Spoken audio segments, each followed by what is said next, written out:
Yes, good morning everyone. चलो, तो start करते हैं अपना ऑडिट का पहला चैप्टर।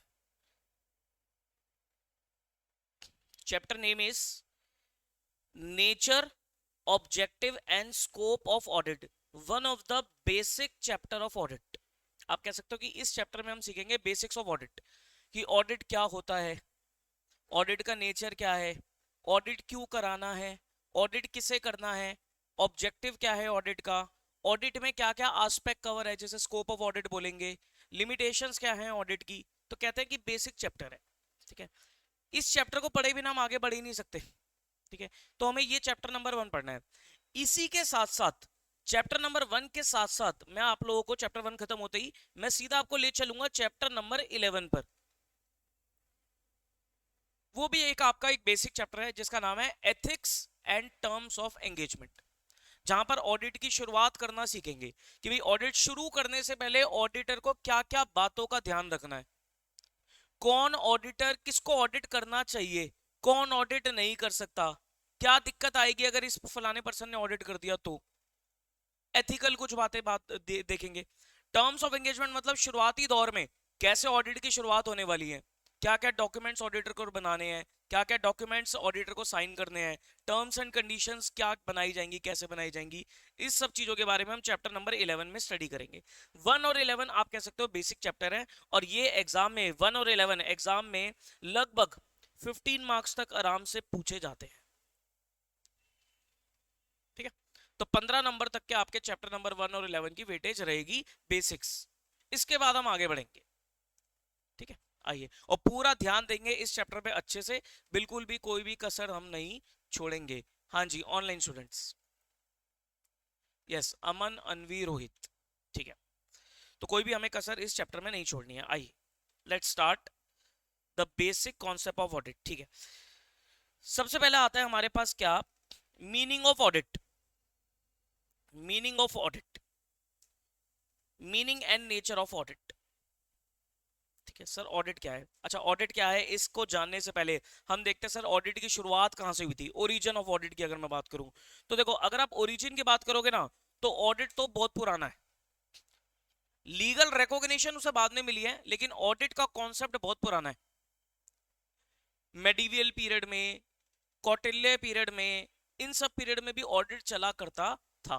ठीक है, जैसे मेडिवियल पीरियड में बात करूं तो जब आप कभी हिस्ट्री उठा के देखोगे ना, तो वहां पर भी ऑडिट चला करता था। वहां पर बेसिकली क्या होता था, जो अकाउंटेंट होते थे ना, जो हिसाब किताब रखते थे, वो क्या करते थे सारा लेखा जोखा, हिसाब किताब जो है, वो जब उनकी मीटिंग होती थी, सारे साम्राज्य की जो मीटिंग होती थी, उन सबके सामने रीड किया करते थे। जो अकाउंटेंट होता था ना, उसकी ड्यूटी क्या होती थी कि जो भी हिसाब किताब है वो पूरे साम्राज्य के सामने क्या करा जाएगा, रीड करा जाएगा। और तुरंत ही रीड करते करते ही किसी की भी कोई भी कमी होगी तो वो सामने निकल के आएगी और उसको सजा मिल जाएगी तुरंत ही। आपने देखा होगा ना राजा क्या करता था कि भी राजा अपने क्या बोलता था उस सेनापति को या मंत्री को, बोलता था कि भाई हिसाब किताब लेखा जोखा क्या है उसको पढ़ो, और कोई भी कमी निकलती थी तो पता लगता था कि इसकी कमी है, तो उसको तुरंत ही सजा दे दी जाती थी, या सो उसे साम्राज्य से निकाल दिया जाता था, या कोई भी सजा दी जाती थी, या मार भी दिया जाता था। ठीक है, तो ये तो बहुत पुरानी प्रथा चलती आ रही है। ठीक है, अगर आप ऑडिट वर्ड का मतलब पढ़ोगे ना, ऑडिट वर्ड का जो मतलब ओरिजिनेट हुआ है, ये कहां से हुआ है, ये एक लेटिन वर्ड से हुआ है जिसका नाम है क्या, ओडायर। और डायर का मतलब क्या होता है, टू हियर। एक बार ना ये एमसीक्यू में आ गया था, एक बार ये लाइन एमसीक्यू में आ गई थी कि सर ऑडिट का ओरिजिन क्या है, ऑडिट वर्ड कहां से आया है। ऑडिट वर्ड आया है लेटिन वर्ड ओडायर से, जिसका नाम क्या है, टू हियर, सुनना। ठीक है, उसके बाद क्या हुआ, 1860 में, ये सब सुन लो बातें, कोई बहुत ज्यादा खास रेलेवेंट नहीं है। 1860 में पहली पहली बार 1860 में ब्रिटिशर्स का राज था। ठीक है, तो ब्रिटिशर्स ने पहली पहली बार एक ऑडिटर को अपॉइंट किया, एक ऑडिटर जनरल ऑफ इंडिया को अपॉइंट किया, जिसे बोला गया कि तुम सरकार का ऑडिट करो। ठीक है, first auditor general of India was appointed in British India in 1816, having both accounting and auditing function. उस ऑडिटर जनरल का फंक्शन क्या होता है कि उसे अकाउंटिंग और ऑडिटिंग को चेक करना है, एग्जामिन करना है। ठीक है, लेटर ऑन धीरे धीरे क्या हुआ, इस ऑडिटर जनरल को एक स्टैट्यूटरी रिकॉग्निशन मिल गई, जिसे आज हम C&AG के नाम से जानते हैं। सुना है कभी वर्ड C&AG या CAG, CAG, controller and auditor general of India, जो गवर्नमेंट डिपार्टमेंट्स को ऑडिट करता है। ये एक ऐसी बॉडी है, ये एक ऐसी ऑटोनॉमस बॉडी है जो गवर्नमेंट डिपार्टमेंट का ऑडिट करती है, controller and auditor general of India, C&AG। ठीक है, तो presently CNAG is an independent constitutional authority responsible for auditing government receipt and expenditure। ये क्वेश्चन आ सकता है कि सर गवर्नमेंट के रिसीट एंड एक्सपेंडिचर को, मतलब गवर्नमेंट की एंटिटीज को, गवर्नमेंट डिपार्टमेंट्स का ऑडिट कौन करेगा? CNAG करेगा। मतलब कल को आप मुझसे पूछोगे सर इनकम टैक्स डिपार्टमेंट का ऑडिट कौन करेगा? कौन करेगा? CNAG करेगा। GST डिपार्टमेंट का ऑडिट कौन करेगा? CNAG करेगा। लेकिन कोई गवर्नमेंट कंपनी का ऑडिट कौन करेगा? वो कंपनी एक्ट के हिसाब से ऑडिटर अपॉइंट होगा, क्योंकि वो एक कंपनी बन गई है। ठीक है, मैं बात कर रहा हूँ किसकी? मैं गवर्नमेंट कंपनी की बात नहीं कर रहा, मैं किसकी बात कर रहा हूँ? गवर्नमेंट डिपार्टमेंट्स की। गवर्नमेंट डिपार्टमेंट्स का ऑडिट कौन करता है? सरकार करेगी। सरकार ने एक बॉडी बना रखी है जिसका नाम है controller and auditor general of India. ठीक है, तो ये जो शुरुआत हुई थी ना CAG की, वो 1860 में शुरुआत हो गई थी, क्योंकि उस टाइम पे पहला पहला ऑडिटर, सरकारी ऑडिटर अपॉइंट किया गया था। उसके बाद लेटर ऑन जाके ऐसे क्या मिली है? एक स्टैट्यूटरी रिकॉग्निशन मिली है और एक बॉडी बना दी गई है जिसका नाम है CNAG। उसके बाद हमारे इंस्टीट्यूट की स्टैब्लिशमेंट हुई है, ICAI। ठीक है, कब बना ICAI? बताओ, ICAI की स्टैब्लिशमेंट कब हुई है? कौन से ईयर में हुई है? हाँ, आपको पता होना चाहिए सर, 1949 में ICAI की स्टैब्लिशमेंट हुई है। ICAI is a statutory corporation which was incorporated in 1949 to regulate the accounting and auditing profession in India। ठीक है भाई, ICAI का ऑब्जेक्टिव क्या है? ICAI का ऑब्जेक्टिव है to regulate accounting and auditing profession in India, जिसको हम क्या नाम देते हैं? Profession of chartered accountancy. ठीक है, कि भाई अकाउंटिंग और ऑडिटिंग प्रोफेशन को रेगुलेट करने की पावर किसको है? ICAI को। ठीक है, हालांकि इसके ऊपर अब एक और बॉडी आ गई है, बताओगे कौन सी बॉडी आ गई है? ICAI के ऊपर भी एक और बॉडी आ गई है, उसके साथ साथ ये एक पैरेलली एक और बॉडी चलने लगी है जिसको गवर्नमेंट ऑफ इंडिया ने अपॉइंट किया है। उसका नाम क्या है? नहीं, MCA नहीं है, MCA तो पूरी कंपनीज को एडमिनिस्टर करती है। नफरा, NFRA सुना है नाम? नफरा, नेशनल फाइनेंशियल रिपोर्टिंग अथॉरिटी। ठीक है, ये भी एक साथ साथ बॉडी आ गया है। क्यों? इसका कारण क्या है? इसका कारण ये है कि भाई गवर्नमेंट को डाउट था, कि भाई ICAI जो है ना, वो अपने मेंबर से कमियां नहीं निकालेगी। भाई आप लोग क्वालिफाई करने के बाद, अभी आप किसके स्टूडेंट हो? अभी ICAI के स्टूडेंट हो। क्वालिफाई करने के बाद ICAI के क्या बन जाओगे? मेंबर्स बन जाओगे। अब मान लो CA में कोई दिक्कत आती है, तो क्या होगा कि जो ICAI है, हो सकता है मेंबर्स की कमी ना निकाले, थोड़ा बायस हो जाए, हो भी सकता है, देखो बायस हो सकता है। ठीक है, कल को जाकर कोई मेंबर है जिसकी अच्छी खासी अप्रोच है ICAI में, वो थोड़ी सेटिंग करके बच जाएगा, और ये होता भी था। ठीक है, तो इसलिए गवर्नमेंट ऑफ इंडिया को नीड लगी कि भाई ऑडिटिंग प्रोफेशन को रेगुलेट करने के लिए हमें भी इन्वॉल्व होना पड़ेगा, तो उसलिए उन्होंने एक बॉडी बना दी जिसका नाम है नफरा। लेकिन नफरा आने से ICAI का काम खत्म नहीं हुआ, ICAI भी चलती है और नफरा भी चल रहा है। ICAI की डिसिप्लिनरी कमेटी है, एक DC, वो रेगुलेट करती है किसको? ऑडिटर्स को। वो देखती है ऑडिटर्स को, वो ऑडिटर्स के ऊपर कोई एक्शन लेना हो तो वो लेती है, लेकिन साथ साथ नफरा भी चलेगी। अब डिसिप्लिनरी कमेटी जो ICAI की, वो और ज्यादा एक्टिव हो गई है बिकॉज ऑफ नफरा। ठीक है, यानी कि ऐसा नहीं है कि भाई ICAI के पास कोई मैटर है तो वो नफरा उसे नहीं देखेगा, नफरा भी देख सकता है, ICAI भी देख सकता है, दोनों साइमल्टेनियसली चलती चली जाएगी। लेकिन नफरा आने की वजह से ICAI और एक्टिव हो गया with respect to auditing profession. ठीक है, तो 1949 में ICAI की स्टैब्लिशमेंट हुई, जहां पर ऑडिटिंग एंड अकाउंटिंग प्रोफेशन को क्या कर दिया गया? रेगुलेट कर दिया गया। तो आप कह सकते हो कि सर ऑडिटिंग तो बहुत पुराना है, ऑडिटिंग तो मेडिवियल पीरियड से चलता आ रहा है, 4th सेंचुरी से चलता आ रहा है, लेकिन इसको लीगल रिकॉग्निशन कब मिली थी इस प्रोफेशन को? 1949 में ICAI के बनने के बाद। उससे पहले भी ऑडिट होता था। ठीक है, लेकिन बस क्या था कि भाई लीगल रिकॉग्निशन नहीं, तो करने का तरीका अलग था। भाई उससे पहले तो भैया राजा महाराजा का जमाना था, तो वो अपने हिसाब से रूल्स बनाते थे, अपने आप से रेगुलेशन बनाते थे, वो अपने हिसाब से काम कर लेते थे। लेकिन उसको स्टैट्यूटरी बॉडी बनाया गया, उसको रेगुलेशन बनाया, रेगुलेट किया गया कब? 1949। ठीक है, this is the origin of auditing. समझ में आता है? कोई एग्जाम के लिए इतनी इंपॉर्टेंट नहीं है, लेकिन स्टिल आपको पता होना चाहिए कि सर ऑडिट कहाँ से आ रहा है। ठीक है, हाँ जी।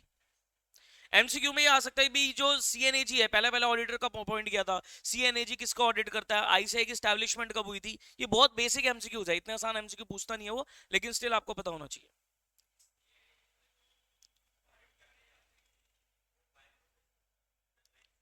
नहीं, जो सीए भी हो सकते हैं, लेकिन क्या होता है ना, सीएनएजी का अपना इंटरनल एग्जाम भी होता है।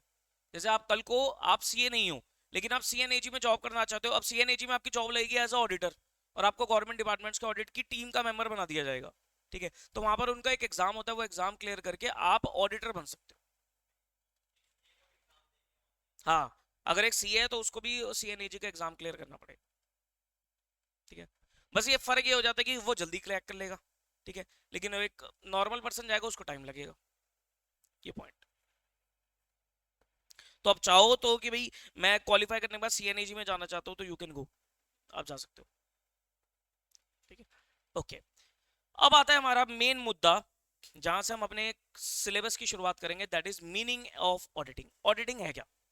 ठीक है, अच्छा, जो भी मैं बातें पढ़ा रहा हूं ना, ये सारी पढ़ने के बाद आपको घर पे स्टडी मैट को अच्छे से रीड जरूर करना है, एक एक लाइन। मतलब ये जो मैंने ऊपर कहानी बताई है ना, इस सब को रीड करोगे, क्योंकि देखो, एक बार रीडिंग करो, एक बार रीडिंग आपने कर लिया ना, तो आपको बार बार रीडिंग करने की जरूरत नहीं पड़ेगी, क्योंकि जो मैं नोट्स दूंगा वो तो आपका जो फाइनल रिवीजन होती है ना, उस टाइम पे काम आएंगे। ठीक है, लेकिन एक बार स्टडी मैट जरूर पढ़ना, इससे आपकी नॉलेज बनेगी। अभी टाइम है तो पढ़ लोगे, बाद में टाइम नहीं होगा। ठीक है, तो जो रीड करना है, और अभी क्या होगा ना, थोड़ा थोड़ा ही होगा भाई, आज कितने हम 2 3 4 पेजेस कवर कर लेंगे, उसको आप आज ही रीड कर लोगे तो आपका काम ही हल्का हो जाएगा। अब पूरा चैप्टर खत्म कर लोगे, उसके बाद पूरे चैप्टर को रीड करना वो आपके लिए भारी हो जाएगा, और करोगे ही नहीं। आप फिर आप कहोगे नोट्स मिले उसी को पढ़ लेता हूँ। एट द एंड हम नोट्स को ही रेफर करेंगे, लेकिन एक बार स्टडी मैट जरूर पढ़ते चले जाना। ठीक है, चलो, meaning and nature of auditing. चलो, आज मैं आपको एक पर्सन से मिलवाता हूं।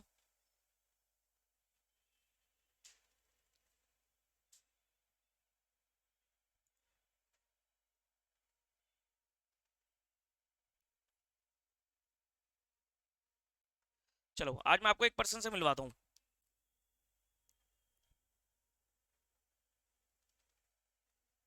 ये है वो बंदा। ठीक है, अब मेरी ड्राइंग पे मत जाना, ड्राइंग तो ऐसी ही होगी, स्माइलिंग कर देता है। ठीक है, ये एक बंदा है।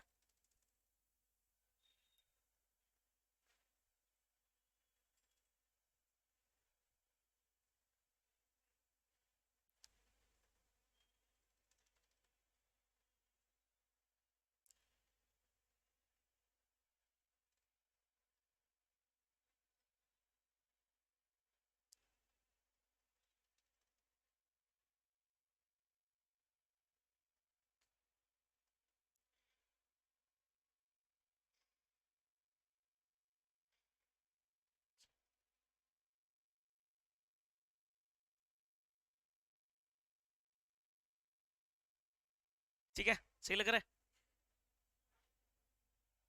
क्या लग रहा हूँ? मैं ही लग रहा हूँ?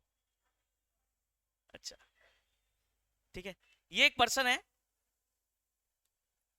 ठीक है, ये पूरे कोर्स में हमारे लिए एक सीए रहेगा। ठीक है, सीए, इसका नाम रख देते हो, कुछ क्या रखे इसका नाम? सीए चमन। ठीक है, इसका नाम रखते हैं सीए चमन। ठीक है, तो ध्यान रखना, मैं बीच में कभी भी शुरू हो जाऊंगा कि चमन ने ऐसा किया, चमन ने वैसा किया, मतलब ये इसकी बात हो रही है। ठीक है, तो ये हमारे पूरे कोर्स का क्या है, स्टार है, जिसका नाम है सीए चमन। ठीक है, तो इसके कंटेक्स्ट में हम बातें सीखेंगे। ठीक है, ध्यान रखना इस करेक्टर को, सीए चमन। ओके, चलो, तो देखते हैं ऑडिट क्या है।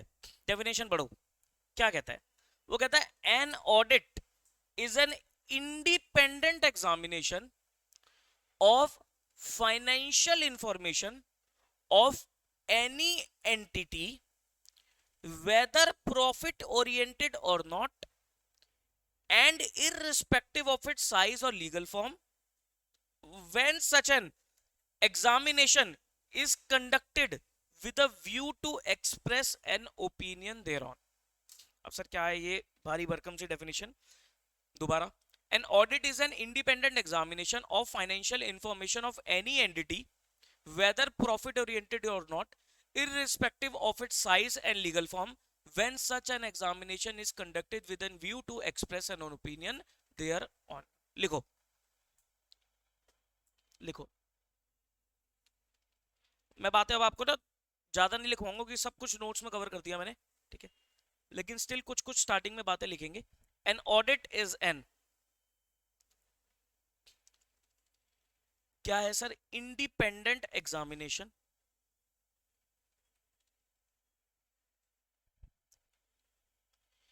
an audit is an independent examination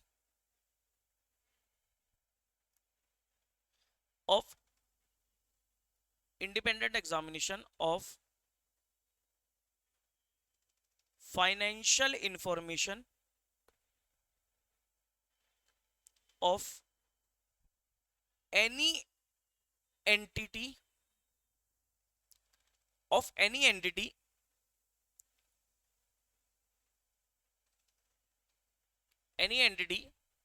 whether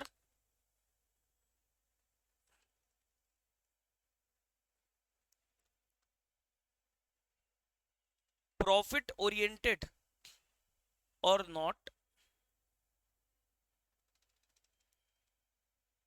irrespective of its size and legal form,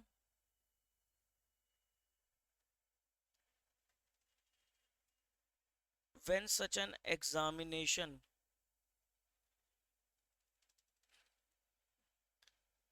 is conducted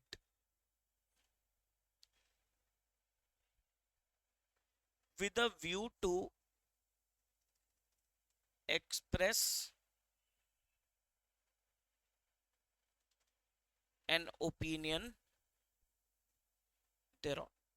ये एक डेफिनेशन है हमारे ऑडिट की।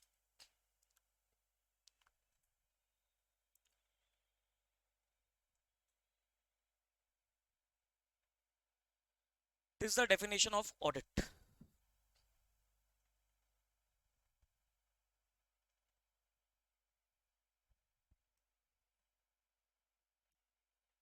लिख ली डेफिनेशन, ठीक है। अब देखो क्या कहता है, ऑडिट क्या है sir, audit is an independent examination. Examination means checking, examination का मतलब क्या है, चेकिंग। सर ये इंडिपेंडेंट वर्ड क्या है, अभी आता हूं इस पे। हाँ, इंडिपेंडेंट वर्ड का मतलब क्या है, इसको बहुत इलेबोरेट करके भी डिस्कस करेंगे, ठीक है। Audit is an independent examination, sir checking है लेकिन वो इंडिपेंडेंट होनी चाहिए, ठीक है, इंडिपेंडेंट में भी आते हैं।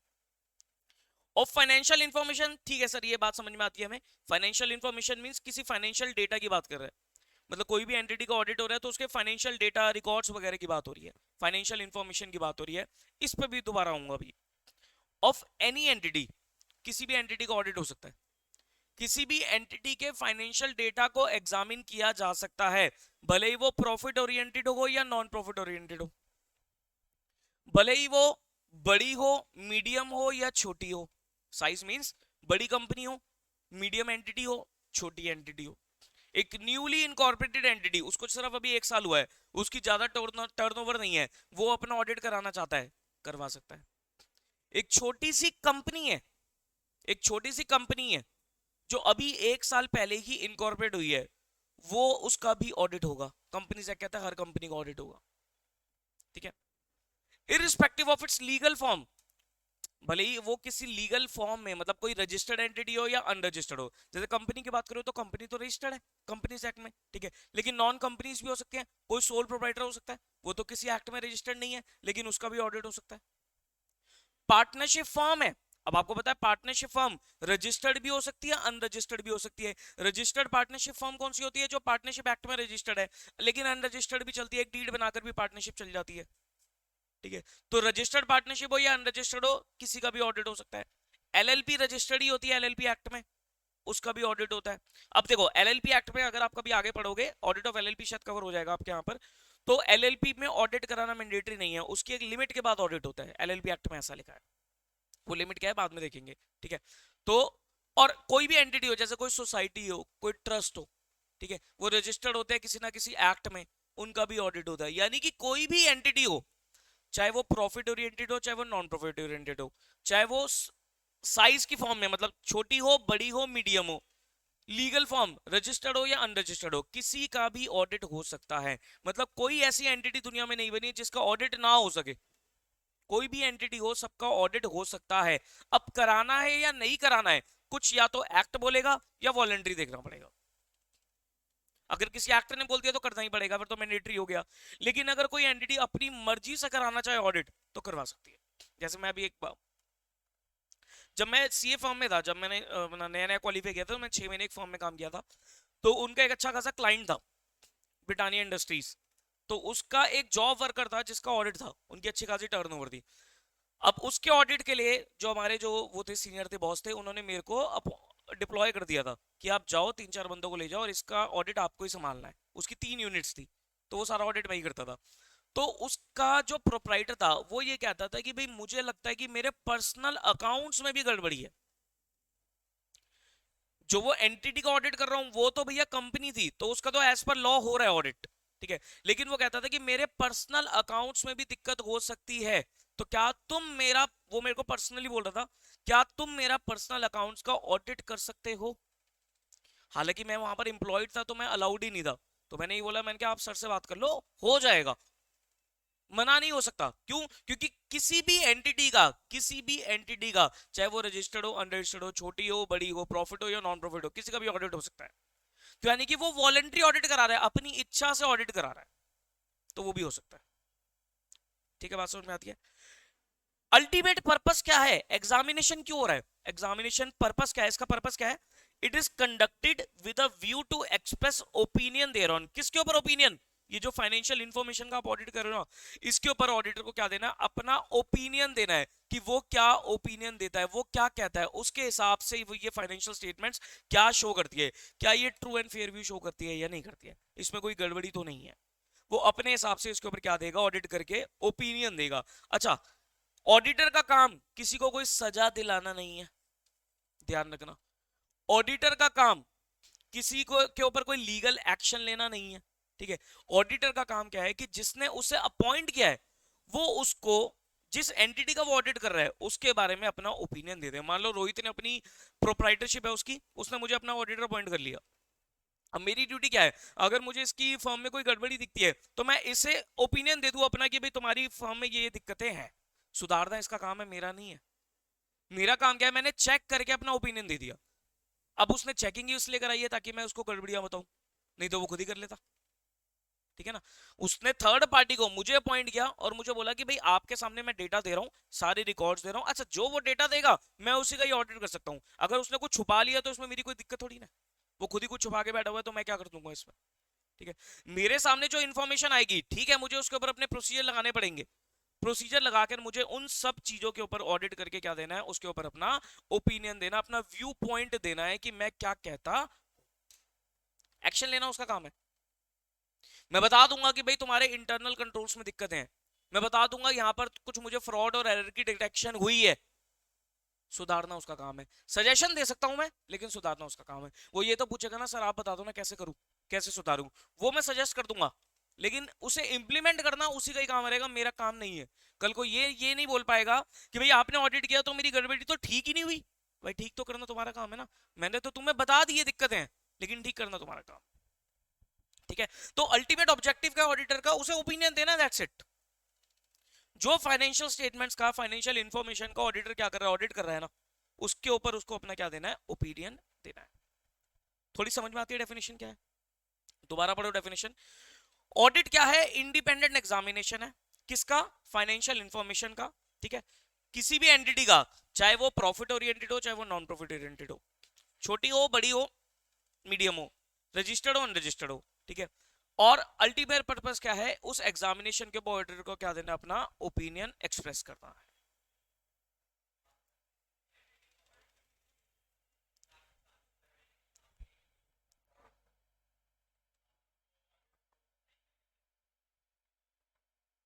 क्या साइन करके दे दिया, हाँ मतलब मैंने उसकी रिपोर्ट को ना, उसको बोलता है टेक्निकली, मैंने उसकी रिपोर्ट को क्वालिफाई कर दिया। मैंने रिपोर्ट को क्वालिफाई कर दिया कि भाई तुम्हारे जैसे फिक्स एसेट्स हैं, कि तुम्हारे जो प्रॉपर्टी प्लांट एंड इक्विपमेंट है ना, जितने बुक्स में आ रहे हैं उतने है ही नहीं फिजिकली। ये गड़बड़ी का पॉइंट है या नहीं है? कि भाई वो बुक्स में तो दिखा रहा है 10 मशीन दिया, लेकिन एग्जिस्ट करती है 5 मशीन दिया, 5 कहां गई?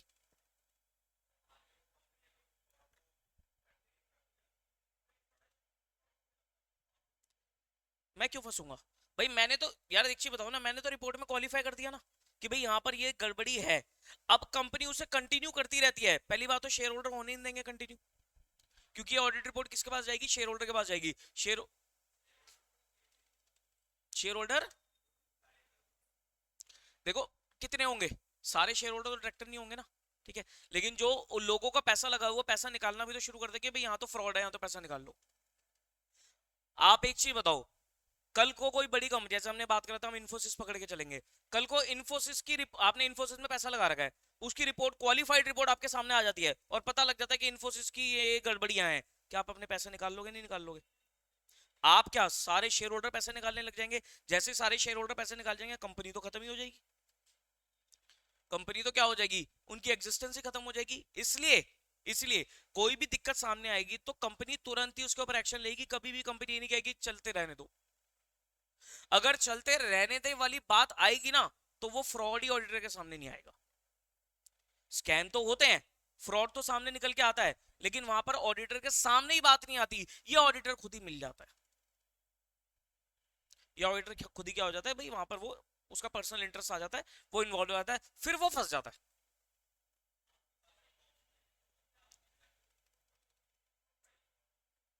क्या करूं मैं? देखो वैसे तो कंपनी से कहता है कि भाई आपको ऊपर कोई फ्रॉड आ रहा है तो आपको एमसीओ को रिपोर्टिंग करनी है 143 सबसेक्शन 12 में। तो वो तो कंपनी की बात होगी, कंपनी में तो चलता है कि भाई एमसीओ को रिपोर्ट कर दो, लेकिन अदर देन कंपनीज में रिपोर्टिंग का कोई क्राइटेरिया नहीं है। तो वहां पर तो फिर क्या करना जाएगा, वहां पर जो उसके ओनर्स होंगे उनको एक्शन लेना पड़ेगा। ठीक है, बात समझ में आती है? अब देखो वॉलंटरी ऑडिट कोई करा रहा है, किसी लॉ में लिखा ऑडिट कराना तो भैया ठीक है, वहां पर तो अपने आप ही रिपोर्टिंग में कुछ ना कुछ पॉइंट होगा। लेकिन कोई वॉलंटरी ऑडिट करा तो वॉलंटरी ऑडिट वो इसलिए तो करा रहा है ना, फ्रॉड निकल के आए सामने। अगर उसको पता ही है कि फ्रॉड हो जाएगा तो फिर वॉलंटरी ऑडिट कराएगा ही क्यों? ये पॉइंट है। जब तुम्हें पता है तुम्हारी कंपनी में फ्रॉड है तो तुम थोड़ी ना मेरे पास आ जाओगे ऑडिट कराने। तुम्हें डाउट है और तुम फ्रॉड को ठीक कर, तुम्हें डाउट है फ्रॉड का, लेकिन तुम सुधारना चाहते हो उसे, तभी तो तुम ऑडिट कराओगे। ठीक है, बात समझ में आती है? This is the definition. अब इस डेफिनेशन को एनालाइज करते हैं। हो सकता है मैं पूरी क्लास डेफिनेशन भी लगा दूं, कोई दिक्कत नहीं है, लेकिन ढंग से समझेंगे क्योंकि ये बहुत बेसिक चीज है। चैप्टर नंबर 1 और 11 में जितना टाइम लगेगा ना, आप समझ लेना बाकी चैप्टर में शायद उतना टाइम ना लगे, क्योंकि ये बेस बना देगा। एक बार बेस बना जाएगा आपके दिमाग में, टेक्निकल टर्म्स बैठ जाएंगी, फिर हम आगे उसको यूज करते चले जाएंगे और ये सारी बातें आगे यूज होती चली जाएंगी। ठीक है, तो इसको अच्छे से समझना। आइए जी, अब डेफिनेशन को एनालाइज करते हैं। सबसे पहला पॉइंट क्या कहता है सर, ऑडिट क्या है? Audit is an independent examination of financial information. Audit is an independent examination of financial information. Okay sir, independence का मतलब क्या होता है? इंडिपेंडेंस मींस क्या होगा? इंडिपेंडेंस का मतलब आजादी। इंडिपेंडेंस का मतलब आजादी होता है ना, ठीक है। यहां पर भी यही है, लेकिन कहने का कंटेक्स्ट थोड़ा अलग है। ठीक है, independence implies that judgement of a person is not subordinate to the wishes or direction of another person who might have engaged him। थोड़ी सी लैंग्वेज है समझने वाली। वो कहता है judgement of a person is not subordinate, subordinate मतलब lower level, to the wishes और direction of the person who might have engaged him. जो अपने बात करी थी अपने कैरेक्टर की, सीए चमन, अब उसे पकड़ के चलते हैं। वो कहता है जो चमन है, चमन को अपॉइंट किया एक कंपनी के डायरेक्टर्स ने, शेयर होल्डर्स ने, ठीक है। लेकिन चमन का जो ओपिनियन है, चमन की जो जजमेंट है, वो उस डायरेक्टर्स और शेयर होल्डर से इन्फ्लुएंस हो गई है। मतलब जैसा वो बोल रहे हैं वैसा चमन क्या कर रहा है, अपना ओपिनियन दे रहा है, अपनी जजमेंट दे रहा है। तो क्या वो इंडिपेंडेंट रहा? वो इंडिपेंडेंट ही रहा, वो तो इन्फ्लुएंस हो गया, वो तो उनकी बातों में आ गया, जैसा उन्होंने बोला वैसा वो अपना जजमेंट देगा, वैसा ओपिनियन देगा। वो कह रहा है ऑडिटर ऐसा नहीं होना चाहिए। ठीक है। तो अगर इंडिपेंडेंस का मतलब क्या होता है, judgement of a person is not subordinate, subordinate means lower level to the wishes of the person who might have engaged him, मतलब जिसने उसे एंगेज किया है, जिसने उसे अपॉइंट किया है, उसके कंटेक्स्ट में जो ऑडिटर है उसकी जजमेंट लोअर लेवल पे नहीं होनी चाहिए, उसकी जजमेंट बिल्कुल अलग होनी चाहिए। उसको उसकी जजमेंट इन पर्सन से कोई भी डिपेंडेंट नहीं होगी, उनसे इन्फ्लुएंस ना हो जाए। मतलब the auditor should be independent of the entity whose financial statements are subject to audit so that he can form an opinion without being affected by any influence। मतलब ऑडिटर जो अपना ओपिनियन देगा वो बिना किसी प्रेशर में, बिना किसी दबाव में, बिना किसी इन्फ्लुएंस पे अपना ओपिनियन देगा, तब वो ऑडिटर क्या कहलाएगा, इंडिपेंडेंट कहलाएगा, तब एग्जामिनेशन एक इंडिपेंडेंट कहलाएगी। Independent independence increase the auditor's ability to act objectively without creeping in of any bias। मतलब इंडिपेंडेंस से क्या होगा, ऑडिटर अपना काम ऑब्जेक्टिवली मतलब ऑनेस्टली कर पाएगा, अनबायस्ड होकर अपना काम क्या कर पाएगा, कर पाएगा। ठीक है। अब मान लो जो चमन है, चमन एक ऐसी एंटिटी का ऑडिट कर रहा है जिसका ओनर उसका भाई है, चमन का भाई है दमन। ठीक है। तो चमन जो है वो दमन की कंपनी का ऑडिट कर रहा है। ठीक है। तो मुझे बताओ क्या चमन उस दमन की कंपनी का ऑडिट इंडिपेंडेंटली कर पाएगा? भाई भाई है, ब्लड रिलेशन है, तो उसकी कमियां क्यों निकाल के देगा सामने? ठीक है। तो यानी कि वहां पर वो इंडिपेंडेंटली काम ही नहीं कर पाएगा। इसीलिए लॉ हो गया या चार्टर्ड अकाउंटेंट्स एक्ट हो गया, देखो अगर कंपनी लॉ की बात करें तो कंपनीज एक्ट में लिखा हुआ है कि आप अपने रिलेटिव को ऑडिट नहीं कर सकते, मतलब कोई ऐसी एंटिटी का ऑडिट नहीं कर सकते जहां पर आपका रिलेटिव इन्वॉल्व है। पढ़ोगे आप 143 सेक्शन, 141 सेक्शन में। प्लस चार्टर्ड अकाउंटेंट एक्ट भी यही कहता है कि भाई आप लोग कोई भी ऑडिटर अपने रिलेटिव का ऑडिट नहीं कर सकता, क्योंकि वहां पर इंडिपेंडेंस अफेक्ट हो जाएगी। मेरे मामा की एक कंपनी है, एक्चुअली में हुआ था केस, जब मैं बनाता तो मामा जी मुझसे नाराज हो गए थे। क्या हुआ था, मामा जी ने बोला कि मेरी एक फर्म है, उसको ऑडिट करना है आपको। मैंने बोल दिया मामा जी मैं कर ही नहीं सकता। ठीक है। अब मैंने उनको एक्चुअली में रीजन नहीं बताया, तो उन्होंने कर दी मेरी मम्मी को कंप्लेंट। कहती है क्या मतलब हुआ, मैंने इसको एक काम बोला और ये मना कर रहा है काम करने से। फिर मम्मी मेरे पास आई, कहती है कि भाई तूने मामा जी के काम को मना कर दिया, ये वो। फिर मैं समझाया उन्हें बैठ के, मैंने कहा मैं कर ही नहीं सकता, मैंने इसलिए मना किया। ठीक है। तो कहता बोल देता ना उसे कि नहीं कर सकता। ठीक है। तूने तो बोल दिया कि मैं नहीं कर रहा ऑडिट। ठीक है। तो कभी भी मना करो तो रीजन के साथ मना करो, क्यों नहीं कर सकते, नहीं लड़ाई हो जाएगी फिर। ठीक है। तो एक्चुअली में अगर मैं उनको ऑडिट करता तो क्या मैं उनकी कमी निकालता, मैं बोल देता कि मेरे मामा ही गड़बड़ी करके बैठा हुआ है। ठीक है। मम्मी से और गालियां अलग पड़ती, ये क्या कर रहा है। ठीक है। तो इसलिए मैं ऑडिट वहां पर कर ही नहीं सकता। क्यों? क्योंकि रिश्तेदारी आ गई। अब से रिश्तेदारी में क्या कवर होगा, वो रिलेटिव की डेफिनेशन आपको अलग अलग एक्ट में देखनी पड़ेगी, लेकिन मामा कवर हो जाएगा उसमें। ठीक है। क्योंकि मदर का ब्रदर है वो कवर हो जाएगा। ठीक है। तो आपको देखना पड़ेगा। ठीक है। जैसे यहाँ पर एग्जांपल भी इसने दिया कि a person who request his brother a chartered accountant to audit accounts of its proprietary concern and issue a report, can CA audit the accounts of the concern in which his brother is a sole proprietor? Answer is no, he cannot। ठीक है। It is due to the fact that there would be no independence in such case due to the relationship by birth between CA and his brother, he would be subject to influence from his brother। चाहे उनकी कितनी भी लड़ाई चल रही हो, जैसे भाइयों की आपस में लड़ाई चल रही है, लेकिन फिर भी वो ऑडिट नहीं कर सकता, क्योंकि कहीं ना कहीं रिलेशन ही ऐसा है कि इन्फ्लुएंस आएगा ही आएगा। हाँ। अब तुम ये जस्टिफिकेशन नहीं दे सकते भाई मेरी तो मेरे भाई से बनती नहीं है, हम तो अलग है, हमने तो बंटवारा कर रखा है। कोर्ट नहीं मानेगी। कोर्ट कहेगी या लॉ कहेगा कि भाई साहब इंडिपेंडेंस तो है ही ना, ब्लड रिलेशन थोड़ा ना खत्म हो गया। कहीं ना कहीं चाहे जितना मर्जी तुम्हारी भाई से लड़ाई हो रही हो, लेकिन कहीं ना कहीं तुम उसकी कमी छुपाओगे ही छुपाओगे। ये ऐसा कहते ना, माना जाएगा, ये चीज प्रिज्यूम की जाएगी कि छुपाएगा ही छुपाएगा, चाहे वो छुपाए ना, लेकिन फिर भी माना जाएगा छुपाएगा ही छुपाएगा। इस लॉ कहता है कि नहीं कर सकते, अलाउड ही नहीं है, इंडिपेंडेंस अफेक्ट हो जाएगी। ठीक है। ऑफ कर दूं? बाहर से रिमोट लाना पड़ेगा। एक बार लिया ने बोल दो ये ऑफ कर दो। अच्छा, एक और एग्जांपल लेते हैं, आने दो इसे एक बार। हाँ जी, ऑनलाइन।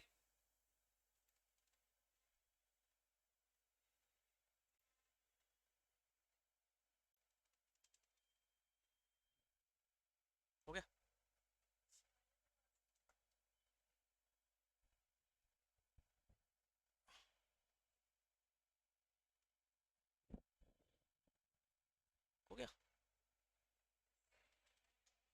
इसमें लाइट बंद होगी ना, होगी ना बंद, हो गया।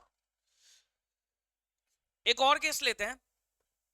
चमन ने एक कंपनी के शेयर्स में इन्वेस्टमेंट कर रखी है। चमन ने एक कंपनी के शेयर्स में इन्वेस्टमेंट कर रखी है। अब चमन अगर उस कंपनी का ऑडिट करेगा तो क्या वो इंडिपेंडेंटली करेगा या नहीं करेगा? गड़बड़ी निकाल सकता है? ठीक है, एक चीज बताओ ना, आपने किसी कंपनी में इन्वेस्टमेंट कर रखी है तो आप उस कंपनी की गड़बड़ी निकालोगे? आप उसके शेयर होल्डर हो, क्या आप उस कंपनी की गड़बड़ी निकालोगे? निकालोगे ही नहीं। क्यों निकालोगे? आपका तो खुद का ही पैसा लगा हुआ है वहां पर।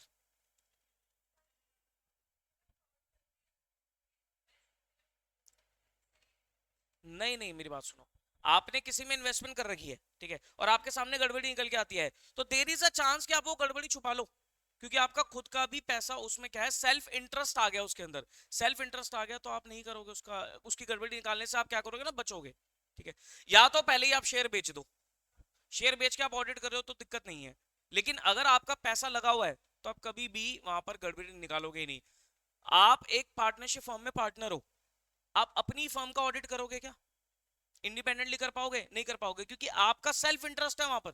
ठीक है, तो कोई भी एंटिटी जिसमें ऑडिटर ने इन्वेस्टमेंट कर रखी है तो उसका ऑडिट नहीं किया जा सकता। ठीक है,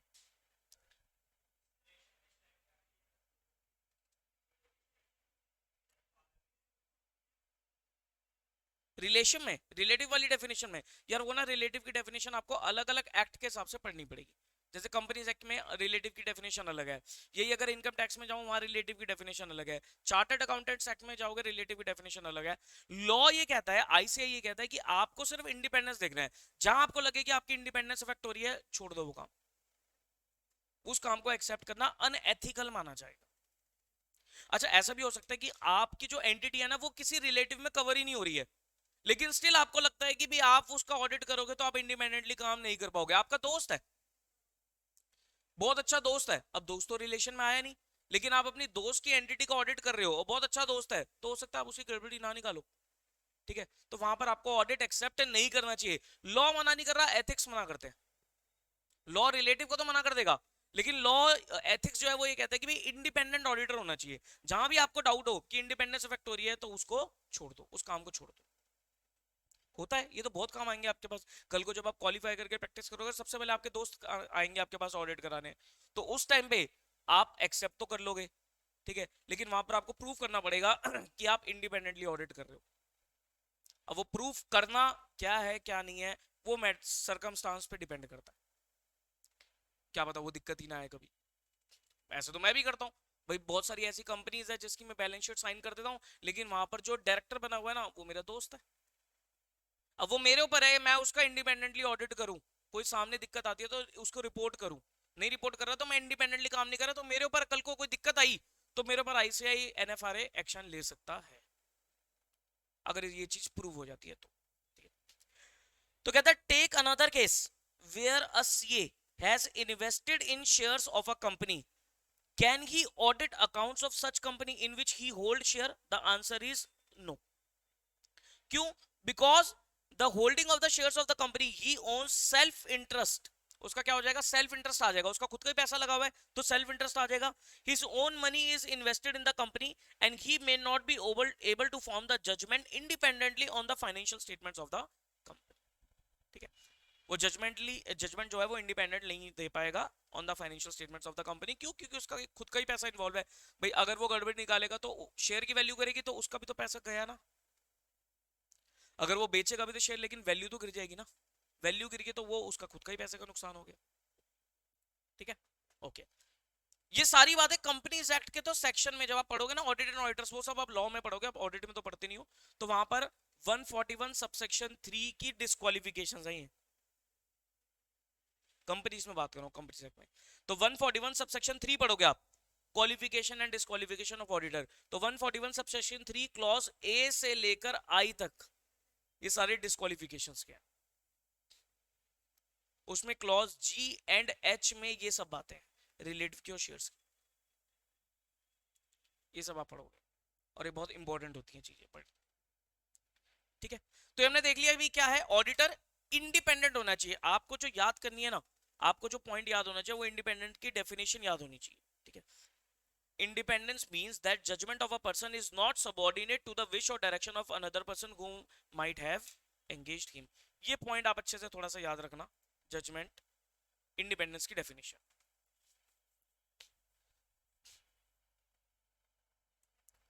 लिखना चाहो तो लिख भी सकते हो। अभी स्टार्टिंग में कुछ बातें लिख ही लेते हैं। Independence means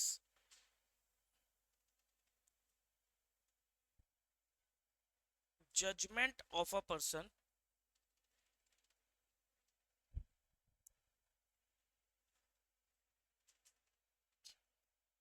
is not subordinate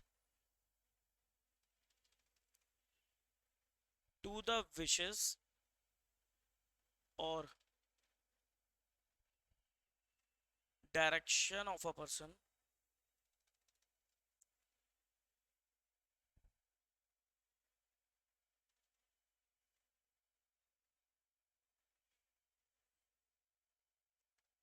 who might have engaged him.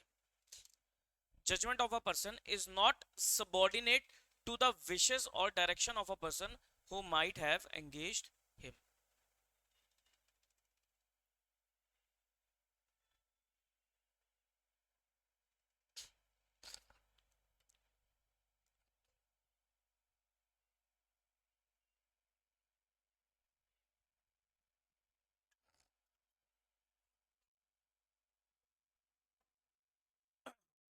हाँ जी, ऑनलाइन क्लियर हो रहा है? एक बार यस और नो कर दो ऑनलाइन, जल्दी बताओ। डेफिनेशन में एक पार्ट इंडिपेंडेंस का वर्ड समझ में आता है, इंडिपेंडेंट का मतलब समझ में आता है?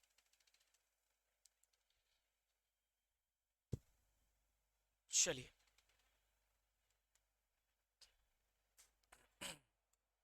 अब अगला पॉइंट आता है, अगला पॉइंट आता है audit can be of any entity. अब ये सर एनी एंटिटी का मतलब क्या है? Audit can be of any entity, देखा था हमने, कोई भी एंटिटी हो सकती है irrespective of it size, legal form वगैरह, ठीक है, प्रॉफिट ओरिएंटेड और नॉट। तो audit can be of any entity,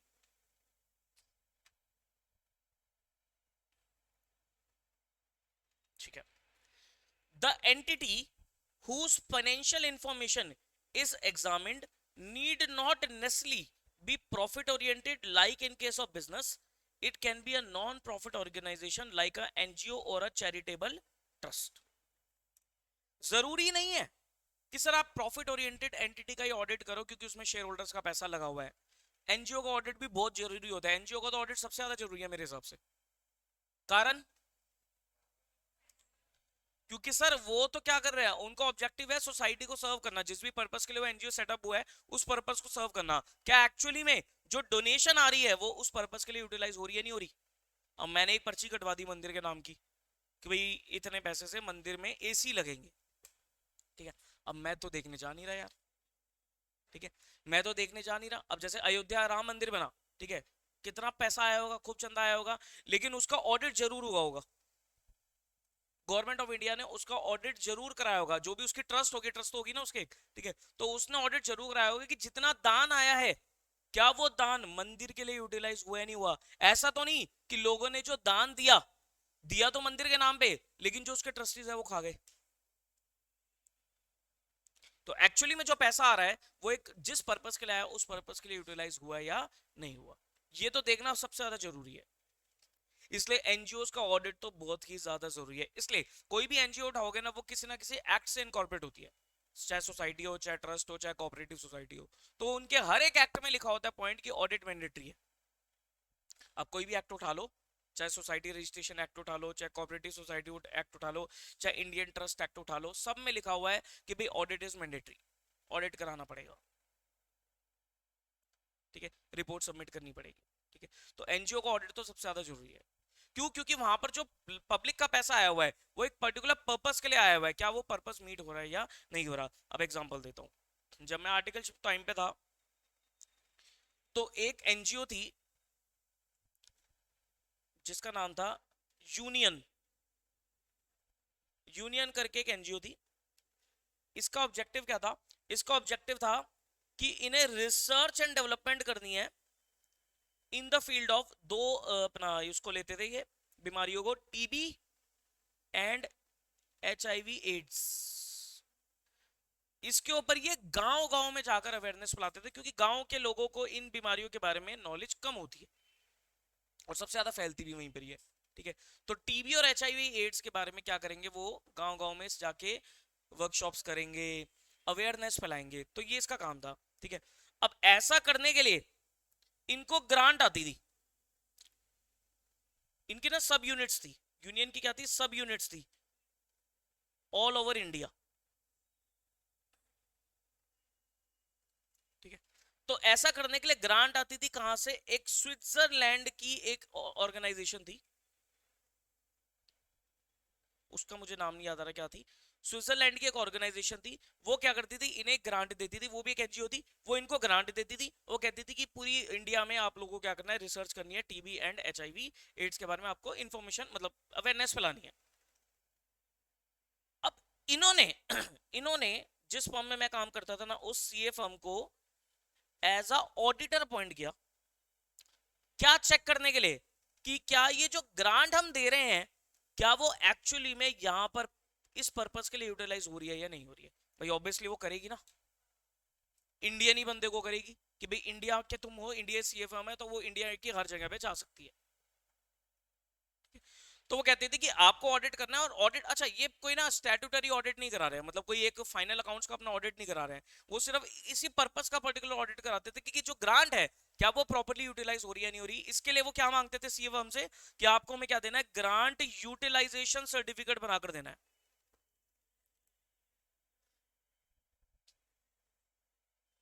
अब देखो, ये जो एंटिटी है, इसने सीएफएम को काम दिया और इनसे क्या ले रही है, ग्रांट यूटिलाइजेशन सर्टिफिकेट, जिसके बेसिस पर ये जो एंटिटी है, स्विट्जरलैंड वाली एंटिटी है, ये क्या रहेगी, ये सेटिस्फाई रहेगी कि मेरा पैसा सेफ है, अपने आप ही प्रोफेशन में क्या आ रहा है, ट्रस्ट आ रहा है। ठीक है, हम लोग क्या करते थे, हम लोग जाते हैं इनकी सब यूनिट्स में हम इनके हेडक्वार्टर्स पे जाते थे, जहां जहां भी होती थी, फिर देखते थे कि भाई इन्होंने क्या क्या एक्टिविटीज करी है। और ये ना हर 3-3 महीने का काम होता था, साल में एक बार नहीं होता था, ये हर 3 महीने में जाना होता था कि 3 महीने का दिखाओ कि भाई कितनी ग्रांट आई है और कहाँ कहाँ पर तुमने यूज किया है। अब खुद बताओ कैसे चेक करते होंगे हम, भाई बुक्स ऑफ अकाउंट्स में बता दे कि भाई 3 महीने में 10 लाख रुपए की ग्रांट आई, कोई एक यूनिट पकड़ ली, उसको 10 लाख रुपए मिले हैं। अब हम देखते हैं कि 10 लाख रुपए कहाँ कहाँ पर एक्सपेंड किए हैं, उसके लिए हम क्या देखेंगे, उसके बिल्स। सिंपल सी बात है कि सर वो गांव गांव पर गए, वो क्या सबमिट करेंगे, बिल्स करेंगे। अब खाली बिल्स नहीं, हम ये देखेंगे वर्कशॉप करी या नहीं करी, वेरी गुड, फोटोज देखते थे, वो पूरी फाइल मेंटेन करते थे, वो जाते थे वर्कशॉप कराते थे, फोटोज होती थी। ठीक है, अब फोटो में तो गड़बड़ी हो सकती है, क्या किसी कोई पुरानी पुरानी फोटो लगा दे। ठीक है, फिर हम देखते थे कि भाई आपने गांव में वर्कशॉप कराई है, तो उनकी अटेंडेंस रजिस्टर भी बनवाते थे कि गांव में कितने लोगों ने अटेंड किया, उनकी साइन या अंगूठे वगैरह, उससे थोड़ा क्या होता है ना, अपना सेटिस्फेक्शन लेवल इंक्रीज करना है। ठीक है, तो वो अटेंडेंस रजिस्टर सबमिट करते थे, वहां पर साइन होते थे, अंगूठे लगे होते थे, खर्चा पानी किया उसके बिल सबमिट करते थे, क्या उस रिपोर्ट का क्या आउटकम रहा, ये सारी चीज हम देखते थे। सैंपल कलेक्ट करते थे, तो भाई सैंपल को लेबोरेटरी में टेस्ट कराया, उस लेबोरेटरी की रिपोर्ट वगैरह, ये सब चीजें हम चेक करते थे। क्योंकि हमारा देखो, हमारा पर्पस पूरे फाइनेंशियल स्टेटमेंट्स पे ओपिनियन देना नहीं है, हमें सिर्फ इस देखना है कि ग्रांट प्रॉपर्ली यूटिलाइज हो रही है नहीं हो रही। इसको बोलते हैं स्पेसिफिक, हमें क्या मिला है, एश्योरेंस एंगेजमेंट मिली हुई है। ये कोई ऑडिट नहीं कर रहे, इसको हम कहते हैं कि एश्योरेंस एंगेजमेंट मिली हुई है। ठीक है, तो यहाँ पर एक नॉन प्रॉफिट एक एंटिटी है जिसका हम काम कर रहे हैं, और इनके ऑडिटर्स को, मतलब इस एंटिटी को हम क्या कर रहे हैं, अपना एक सर्टिफिकेट बना के दे रहे हैं और एश्योरेंस दे रहे हैं कि भाई आपकी ग्रांट सेफ है। ठीक है, ऐसे ही अगर हम मान लो किसी एनजीओ को ऑडिट करना हुआ, तो वो भी यहाँ पर क्या हो जाएगा, कवर हो जाएगा। तो कह रहा है ऑडिट किसी भी एंटिटी का हो सकता है, प्रॉफिट हो चाहे वो नॉन प्रॉफिट हो। ठीक है, दूसरा आता है irrespective of its size, size से कोई फर्क नहीं पड़ता, छोटी एंटिटी हो, देखो गड़बड़ी तो छोटी एंटिटी में भी हो सकता है, लेकिन गड़बड़ी छोटी होगी, लेकिन गड़बड़ी तो गड़बड़ी है ना। तो छोटी एंटिटी हो, मीडियम एंटिटी हो या बड़ी एंटिटी हो, ऐसा नहीं है कि सिर्फ फ्रॉड हमेशा सर बड़ी बड़ी एंटिटीज में होते होंगे, छोटी एंटिटी में भी फ्रॉड होता है, लेकिन वो सामने ही नहीं आते क्योंकि अमाउंट कम इन्वॉल्व होगा। अब मान लो कोई छोटी सी एंटिटी है, उसकी टर्नओवर ही मान लो 10-15 करोड़ है साल की। ठीक है, उसके कैशियर ही फ्रॉड कर देता है। फ्रॉड कैसे करता है कि भैया कर देता है पार इधर उधर कैश, और डायरेक्टर को कुछ ना कुछ बोल देता है। ठीक है, मैं एक आपको केस बताता हूँ, हुआ क्या था। एक छोटी एंटिटी थी, नाम तो लूंगा नहीं, उसका जब ऑडिट करने गए ना, तो उसके अकाउंटेंट ने क्या कर रखा था, जो भी सरप्लस फंड होता था कंपनी के पास, वो एक एंटिटी में इन्वेस्ट करता था। और वो एंटिटी में क्या था, वो जो अकाउंटेंट था ना, वो खुद ही अपनी वाइफ, मदर, फादर, इन सबको क्या कर रखा था, उसने डायरेक्टर बना रखा था। वहां पर पैसा क्या करता था, रूट करता था। ठीक है, कंपनी की बुक्स में क्या शो होता था कि भैया एक करंट एसेट्स है एफडी के नाम से, इन्वेस्टमेंट के नाम से। अब जो ऑडिटर थे वो ज्यादा ध्यान नहीं देते थे कि भी ठीक है इन्वेस्टमेंट कर रखी होगी, डायरेक्टर से पूछते थे। अब डायरेक्टर को भी इतना ध्यान नहीं रहता, वो कहता हो सकता है हमने कोई एफडी या इन्वेस्टमेंट वगैरह कर दी हो। ठीक है, डिपॉजिट्स के नाम से, इन्वेस्टमेंट के नाम से शो कर देते थे। ठीक है, लेकिन एक बार बाद में पता लगा कि यार ये इन्वेस्टमेंट का अमाउंट हिल ही नहीं रहा, ये बढ़ता ही जा रहा है, बढ़ता ही जा रहा है, बढ़ता ही जा रहा है। फिर किसी दिन जाकर हमने चेक करा कि भाई ये एंटिटी क्या है। फिर जब पता लगा एंटिटी, तो पता लगा कि इसका अकाउंटेंट ही इन एंटिटीज में क्या रहा है, मतलब खुद ही पर्सनली इन्वॉल्व नहीं है, लेकिन उसके रिलेटिव ही इन्वॉल्व है। तब जाकर वो गड़बड़ी निकली और उसके अकाउंटेंट को वहां पर हटाया गया, फंड वहां से निकाला गया, उसके ऊपर लीगल एक्शन भी लिया गया। अब ये तो एक छोटी एंटिटी है, ये तो सामने न्यूज में आने नहीं वाली है, तो फ्रॉड तो कहीं भी हो सकता है। तो ऑडिट सबका होना चाहिए, इसलिए कंपनीज एक्ट तो कहता है कोई भी एंटिटी हो, ऑडिट करना ही करना है, इररिस्पेक्टिव ऑफ इट साइज। लेकिन जरूरी नहीं है सर सारी कॉर्पोरेट एंटिटी और नॉन कॉर्पोरेट एंटिटी है तो वॉलंटरी भी ऑडिट करा लेना चाहिए, ताकि एरर्स और फ्रॉड्स टाइमली सामने निकल के आए। जितना टाइमली निकल के आएंगे उतना आगे जाकर क्या होंगे, रिड्यूस हो जाएंगे, वो चीज डिटेक्ट हो जाएंगे, प्रिवेंट हो जाएंगे। एक मॉरल चेक भी रहेगा स्टाफ के ऊपर कि भाई गड़बड़ी अगर होगी तो हम फंस जाएंगे। ठीक है, तो audit irrespective of it size होगा, छोटी हो, बड़ी हो, मीडियम हो, सबका ऑडिट हो सकता है। और लास्ट इज एंटिटी कैसी भी हो, रजिस्टर्ड हो या अनरजिस्टर्ड हो। जैसे हमने पार्टनरशिप फर्म की बात करी, रजिस्टर्ड भी हो सकती है, अनरजिस्टर्ड भी हो सकती है। सोल प्रोप्राइटर किसी एक्ट में तो रजिस्टर्ड होती ही नहीं है, तो वो एक अनरजिस्टर्ड एंटिटी है। कंपनीज एक्ट में रजिस्टर्ड होती है, एलएलपी एक्ट में रजिस्टर्ड होती है, एनजीओ वगैरह वो अपने रिस्पेक्टिव लॉज में रजिस्टर्ड होती हैं। तो रजिस्टर्ड हो या अनरजिस्टर्ड हो, किसी का भी ऑडिट हो सकता। ठीक है, audit can be undertaken in respect of any organization, being it small, medium or large. Further, it can be conducted for any entity irrespective of its legal structure, that is such an entity may be a proprietary concern जो कि एक unregistered है, partnership firm may be registered or unregistered, LLP always registered, private company always registered, public company always registered, society registered और trust registered, ये सब registered entities है। ठीक है, now finally purpose of the audit क्या रहेगा sir, audit का purpose रहेगा ऑडिटर को अपना ओपिनियन देना है on the financial statements. Very important कि सर ऑडिट क्यों हो रहा है, ऑडिट इसलिए हो रहा है कि सर ऑडिटर को अपना क्या देना है, उन फाइनेंशियल स्टेटमेंट्स के अपना ओपिनियन देना है। ठीक है, ओपिनियन कई तरीके के होते हैं, जहां पर आप ऐसे 700 की सीरीज पढ़ोगे। ओपिनियन कई तरीके के होते हैं, जहां पर सब कुछ सही है, जहां पर सब कुछ सही है उसे बोलते हैं unmodified opinion, unqualified opinion, clean opinion. जहां पर सब कुछ सही है, अनमोडिफाइड, अनक्वालिफाइड, क्लीन ओपिनियन। ठीक है, लेकिन जहां पर कोई गड़बड़ी आ जाती है उसे बोलते हैं मॉडिफाइड ओपिनियन। अब मॉडिफाइड में भी कई तरीके के आ जाएंगे, क्वालिफाइड, एडवर्स, डिस्क्लेमर। ठीक है, क्वालिफाइड मींस एक पर्टिकुलर एरिया में दिक्कत, एडवर्स में दिक्कत ऐसी है जो पूरे फाइनेंशियल स्टेटमेंट को अफेक्ट कर रही है, और डिस्क्लेमर मींस जहां पर ऑडिटर ऑडिट कर ही नहीं पा रहा। क्यों नहीं कर पा रहा, क्योंकि मैनेजमेंट ने उसे रिक्वायर्ड डेटा प्रोवाइड नहीं किया। आप एक ऑडिट करने गए और मैनेजमेंट ने बोला कि भाई हमारे पास तो ये है, इसको देख के ही काम करता है, हम फालतू के कोई बिल्स वगैरह, कोई बिल्स नहीं देंगे आपको, कोई अपना अपना ऑफिस में एक्सेस नहीं देंगे किसी सिस्टम का, कोई इन्वेंट्री एग्जामिन करने नहीं देंगे, पीपी एग्जामिन करने नहीं देंगे, किसी ब्रांच विजिट करने नहीं देंगे। तो आप खुद बताओ क्या ऑडिट कर पाओगे, नहीं कर पाओगे। उसे बोलते हैं डिस्क्लेमर दे दोगे आप वहां पर। डिस्क्लेमर क्या दे दिया कि भाई क्योंकि मैनेजमेंट ने मुझे कोई डेटा प्रोवाइड नहीं किया, इसलिए I can't express my opinion. मैं कैसे एक्सप्रेस करूं, उसे बोलते हैं डिस्क्लेमर। एडवर्स में क्या आएगा, एडवर्स में आएगा कि भाई आपने चीजें चेक तो कर ली है, लेकिन गड़बड़ी जो निकल के आई है वो ऐसी है, इतनी मेजर है कि वो पूरे ही फाइनेंशियल स्टेटमेंट्स को एडवर्सली इंपैक्ट दे रही है। और क्वालिफाइड में सब बाकी सब कुछ ठीक है, लेकिन एक चीज में दिक्कत है। जैसे सब कुछ ठीक है, लेकिन प्रॉपर्टी प्लांट एंड इक्विपमेंट से आप सेटिस्फाई नहीं हो कि बुक्स में जितना जा रहा है ना उतना एक्चुअली में एग्जिस्ट नहीं करता, उनको रिकॉग्नाइज करने का तरीका ठीक नहीं है, प्लस उन पे जो डेप्शन लगाया जा रहा है वो ठीक तरीके से नहीं लगाया जा रहा, ठीक है। तो उससे मैं ये नहीं कह सकता कि फ्रॉड है, सब कुछ गलत है, नहीं, पीपीई की वैल्यूएशन ठीक नहीं है, तो वहां पर आप क्या करोगे, उस एरिया के ऊपर क्वालिफाई कर दोगे। इसके अलावा भी कुछ पॉइंट्स आते हैं। एक होता है emphasis of matter paragraph, other matter paragraph, EOM and OM. ये इसमें क्या होता है बेसिकली, इसमें ये होगा कि भाई ऑडिटर कहता है सब कुछ ठीक है, गड़बड़ी कुछ नहीं है, लेकिन ऑडिटर कहता है कि मैं एक पर्टिकुलर पॉइंट के ऊपर यूजर की अटेंशन ड्रॉ करना चाहता हूं। जैसे कि ठीक सब कुछ है, लेकिन कंपनी के ऊपर ना एक लिटिगेशन, एक केस चल रहा है। अब आप बताओ, केस चलना कोई गड़बड़ी होगी क्या? सर केस तो चलते रहते हैं, बड़ी बड़ी कंपनी से केस तो चलते रहते हैं, लेकिन स्टिल यूजर तक ये इन्फॉर्मेशन जानी चाहिए ना। हालांकि कंपनी ने अपने नोट्स टू अकाउंट्स में एज अ कंटिंजेंट लायबिलिटी उसे दिखा रखा होगा, लेकिन स्टिल ऑडिटर चाहता है कि भाई मैं अपनी रिपोर्ट में भी मेंशन कर दूंगा कि भाई कंपनी के ऊपर इतने करोड़ रुपए का लिटिगेशन चल रहा है। उसके लिए ऑडिटर एक पैराग्राफ का सपोर्ट लेता है जिसे नाम देते हैं ईओएम पैराग्राफ। ये सब लेटेस्ट डेवलपमेंट्स है, पहले नहीं होती थी ईओएम वगैरह, पहले सिर्फ ये टाइप्स ऑफ ओपिनियन ही होता था, लेकिन जब नीड पड़ी तो एक ऑडिट रिपोर्ट में अमेंडमेंट आगे स्टैंडर्ड में एक एडिशनल पॉइंट्स ऐड करने शुरू कर दिए गए। लेकिन ये सब पढ़ेंगे हम 700 की सीरीज में, ठीक है। यहां पर ऑडिटर क्या कर रहा है भाई, ऑडिटर को अपना ओपिनियन देना है।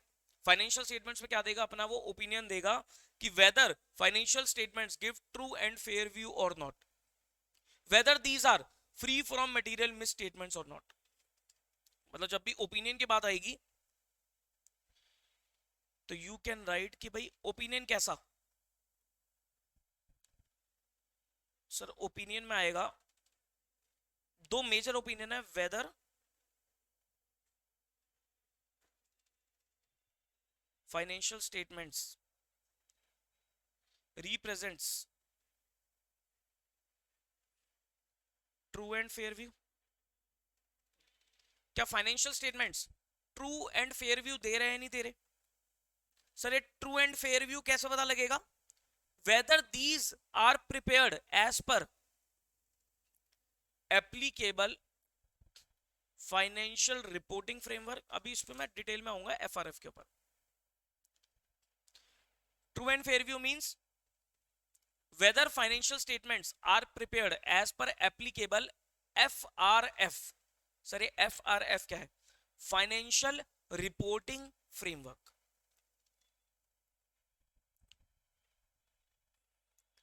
ये वो फ्रेमवर्क है, ये वो स्ट्रक्चर है जिसको यूज करके मैनेजमेंट, जिसको यूज करके एंटिटी क्या करती है, अपने फाइनेंशियल स्टेटमेंट्स बनाती है।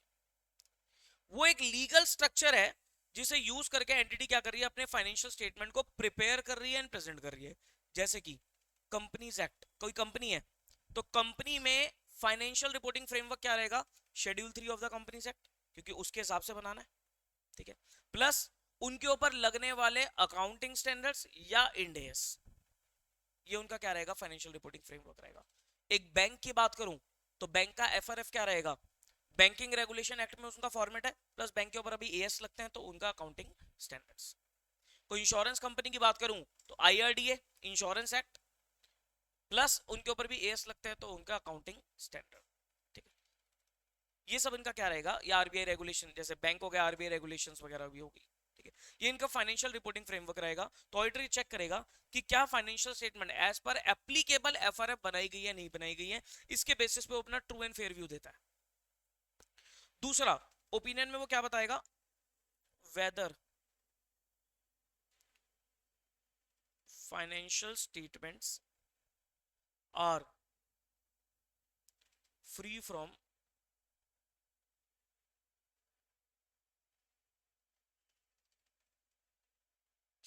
Material miss statements.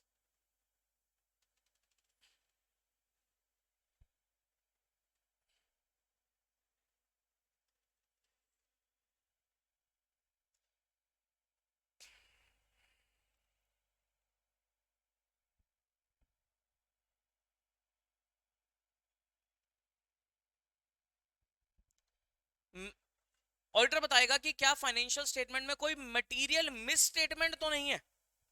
Material means जो जिसका इंपैक्ट बहुत बड़ा हो, जिससे यूजर का डिसीजन इफेक्ट हो जाए। मिस स्टेटमेंट का मतलब क्या होता है? मिस स्टेटमेंट डिफाइंड है, वो कहता है an item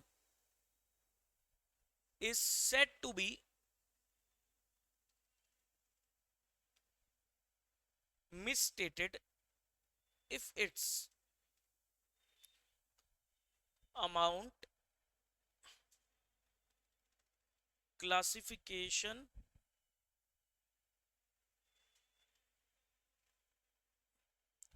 presentation and disclosure is not adequate as required।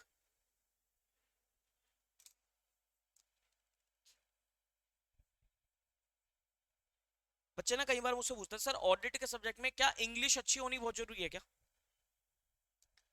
क्या इंग्लिश अच्छी होनी बहुत जरूरी है? आप खुद बताओ, क्या ऑडिट के सब्जेक्ट में इंग्लिश अच्छी होनी बहुत जरूरी है क्या? ऐसा कुछ नहीं है। आपको ऑडिट की टर्म्स की अंडरस्टैंडिंग होनी बहुत जरूरी है। इंग्लिश ग्रामर से कोई फर्क नहीं पड़ता। पूरे सीए कोर्स में आपके अगर ग्रामर वीक है चलेगा, कोई फर्क नहीं पड़ता, लेकिन आपकी उस सब्जेक्ट पे कमांड होनी अच्छी है, जरूरी है। जैसे लॉ पढ़ रहे हो तो आपको लीगल टर्म्स पे कमांड होनी जरूरी है। ऑडिट पढ़ रहे हो तो यहाँ पर स्टैंडर्ड की टर्म्स पे कमांड होनी जरूरी है। एएस पढ़ते हो तो वहां पर अकाउंटिंग टर्मिनोलॉजी की आपके ऊपर कमांड होनी जरूरी है। ग्रामर क्या है, कोई फर्क नहीं पड़ता। इंग्लिश में तो ग्रामर होता है ना, तो ग्रामेटिकल नॉलेज होनी बहुत जरूरी नहीं है। हम ऐसे ऐसे भी देखते हैं, जैसे कोई, जैसे डिपार्टमेंट से नोटिस आते हैं, टूटी फूटी ग्रामर होती है, लेकिन जो अपना वो मैटर बताना चाहते हैं, वो टर्म्स उनकी सही सारी क्लियर होती है, तो हम उनको डिनाई थोड़ी ना कर देंगे कि ये तो गलत लैंग्वेज है, सब सही है भाई। इवन सीएस भी जब अपने लेटर ड्राफ्ट करते हैं, रिप्लाई ड्राफ्ट करते हैं, उनकी ग्रामर टूटी फूटी होती है। मेरी खुद की ग्रामर टूटी फूटी होगी, ठीक है, लेकिन हाँ जो हम बात बताना चाहते हैं, जो टर्मिनोलॉजी है उसकी अंडरस्टैंडिंग होनी जरूरी है, ठीक है। तो यहाँ पर जो हम बातें लिखते हैं ना, आप ये समझो कि जो आपकी टर्म्स है उसकी अंडरस्टैंडिंग होनी जरूरी है। इंग्लिश अच्छी हो या नहीं हो कोई खास फर्क नहीं पड़ता, ठीक है। क्योंकि आपको तो लैंग्वेज के ऊपर कमांड देने से बेटर है, आपको तो जो कंटेंट है उसकी नॉलेज होनी जरूरी है। क्योंकि कल को अगर नोटिस आएगा, मान लो आपके क्लाइंट का नोटिस आया, नोटिस तो हिंदी में भी आ जाते हैं। अभी कुछ दिन पहले किसी क्लाइंट का नोटिस आया हुआ था जीएसटी का, पूरा हिंदी में था। अब हम उसको ये थोड़ी ना बोल देंगे इंग्लिश में लाओगे तो मैं काम करूंगा, क्योंकि हिंदी मीडियम तो हमने थोड़ी ना पढ़ा, हमने तो इंग्लिश मीडियम पढ़ा है। लेकिन स्टिल वो जो बात बताना चाह रहे थे वो समझ गई, वो हम समझ गए थे कि कहना क्या चाह रहा है। थोड़ी सी दिक्कत होती है, लेकिन समझ गए थे कि वो कहना क्या चाह रहा है, तो हमने अकॉर्डिंगली अपना रिप्लाई दिया। अब ठीक है, हम अपना रिप्लाई इंग्लिश में देंगे, हम हिंदी में नहीं देंगे, ठीक है। तो मैं क्या कह रहा हूं कि सर ऑडिटर अपना ओपिनियन देगा कि whether financial statement are free from material misstatement और नॉट।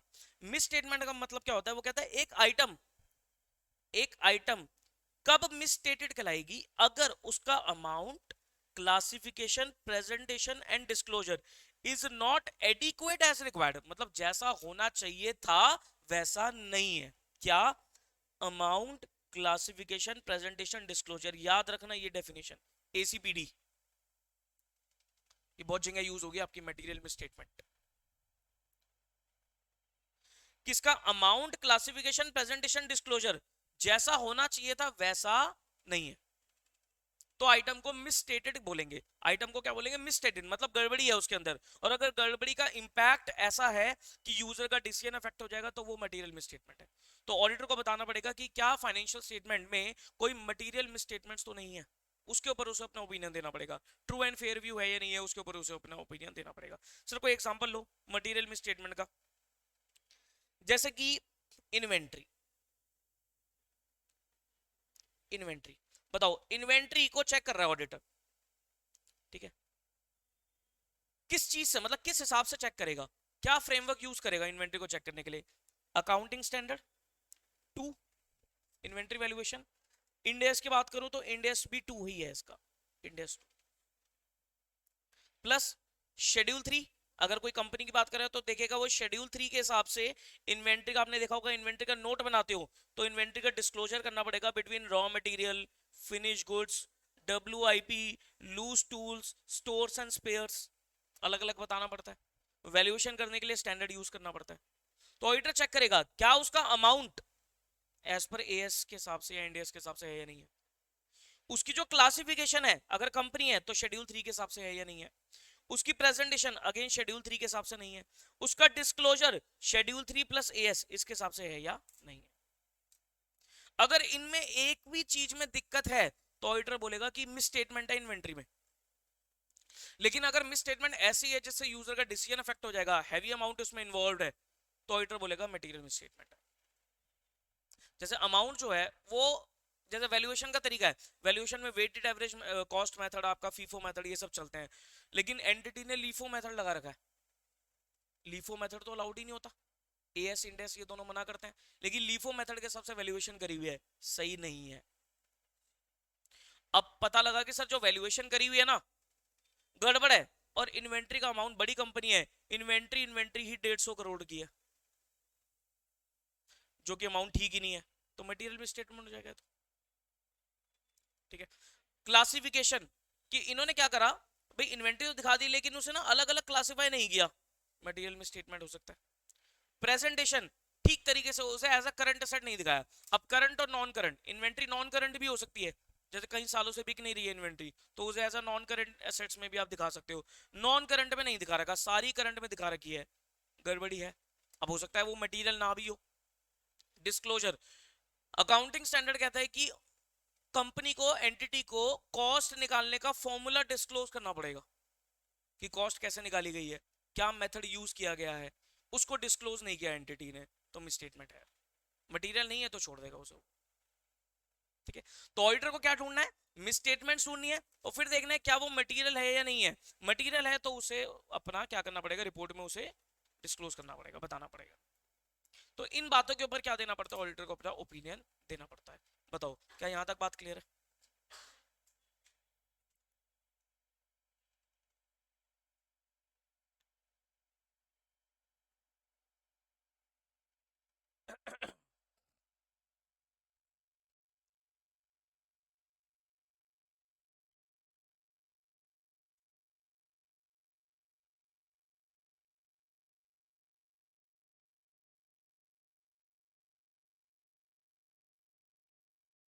ठीक है, चलो कुछ डेफिनेशंस लिखते हैं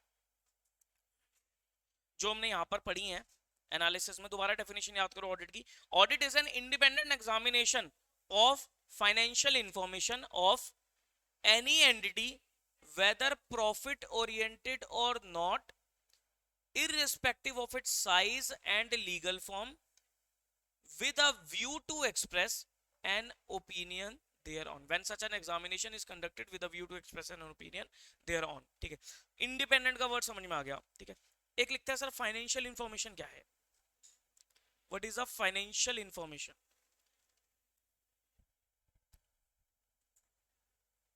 फाइनेंशियल इंफॉर्मेशन में क्या क्या आएगा?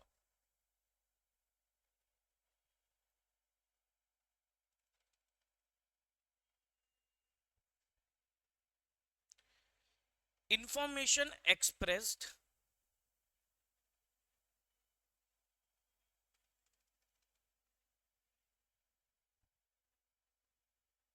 in financial terms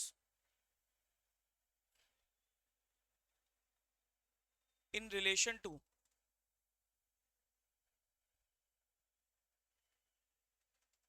particular entity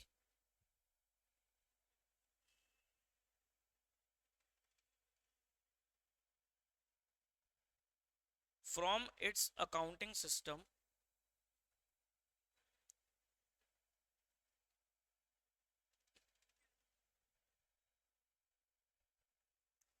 about economic events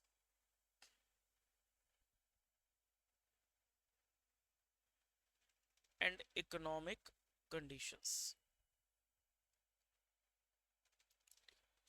financial information की डेफिनेशन है ये, फाइनेंशियल स्टेटमेंट्स की बात नहीं करी, financial information, information is a broader term, इसके अंदर आएगी फाइनेंशियल स्टेटमेंट्स। ठीक है, वो कहता है वो information which is expressed in financial terms in relation to a particular entity from its accounting system about economic events and economic condition। भाई किसी भी एंटिटी के इकोनॉमिक इवेंट्स और इकोनॉमिक कंडीशन की इंफॉर्मेशन अगर फाइनेंशियल टर्म में express हो रही है उसे फाइनेंशियल इंफॉर्मेशन बोलेंगे। इनको ऑडिटर चेक करेगा। तो आप ये नहीं कह सकते कि सर ऑडिटर सिर्फ फाइनेंशियल स्टेटमेंट्स को, बैलेंस शीट, पीएल को ही चेक करता है। जो भी इंफॉर्मेशन फाइनेंशियल टर्म्स में है सारी इंफॉर्मेशन चेक करेगा, क्योंकि उन स्टेटमेंट्स को बनाने के लिए, फाइनेंशियल स्टेटमेंट्स को बनाने के लिए बहुत सारे डेटा, बहुत सारे रिकॉर्ड्स को यूज किया जाता है। उन डेटा रिकॉर्ड्स की ऑथेंटिसिटी वगैरह उन सब चीजों को भी ऑडिटर क्या करेगा, चेक करेगा। This is financial information. तो ध्यान रखना, ऑडिटर एग्जामिनेशन स्टेटमेंट्स की नहीं करता, किसकी करता है, फाइनेंशियल इंफॉर्मेशन। यहां एक एमसीक्यू बन सकता है कि क्या एग्जामिनेशन फाइनेंशियल स्टेटमेंट्स की होती है या फाइनेंशियल इंफॉर्मेशन की होती है, फाइनेंशियल इंफॉर्मेशन की, statements is a part of information. Financial statements क्या है फिर,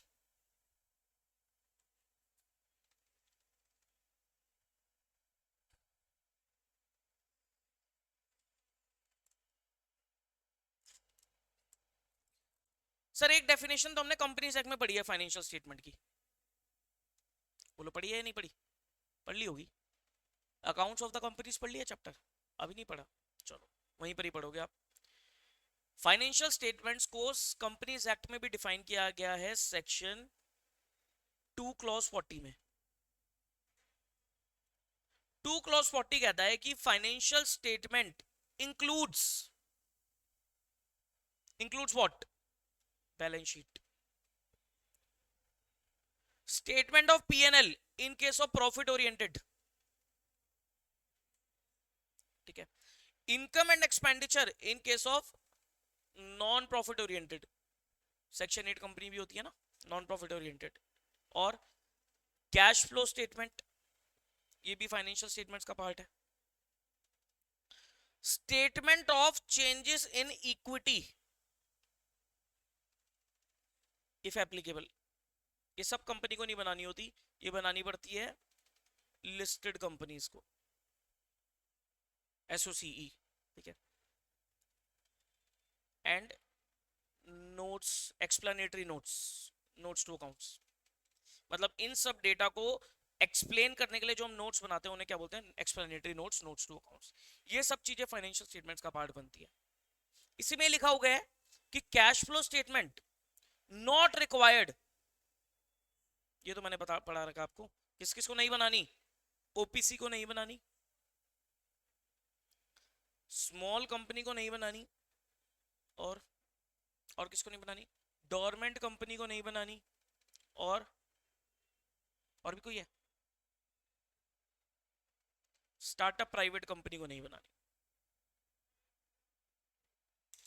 ठीक है, इनको कैश फ्लो स्टेटमेंट नहीं बनानी, ठीक है। ये तो कंपनीज एक्ट के सेक्शन 2 क्लॉज 40 की बात हो रही है, लेकिन ये तो खाली कंपनीज की बात है ना। हम देखेंगे ब्रॉडर डेफिनेशन फाइनेंशियल स्टेटमेंट की जो स्टैंडर्ड्स में डिफाइंड है, ठीक है, वो क्या कहती है। देखो कंपनीज में अगर पूछा जाए व्हाट आर फाइनेंशियल स्टेटमेंट्स तो आपको ये लिखनी चाहिए, ठीक है, लेकिन जब ऑडिट में पूछा जाए तो जो मैं अब लिखवा रहा हूँ वो लिखेंगे, उसमें अपने आप ये सब कवर हो जाएगा।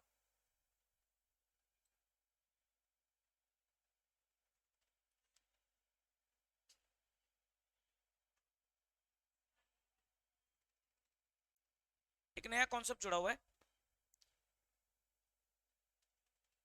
कि भाई स्टार्टअप कंपनी है, इसको ना लाइसेंस मिल जाता है स्टार्टअप प्राइवेट कंपनीज का, ठीक है, तो इनके ऊपर ना बहुत सारी एग्जेम्पशंस आ जाती है।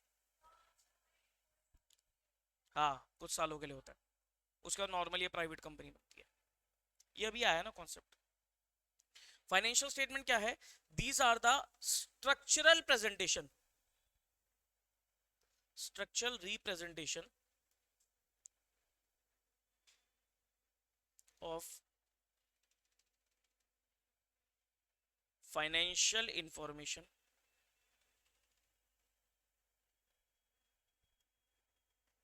including related notes, including what, related notes that communicates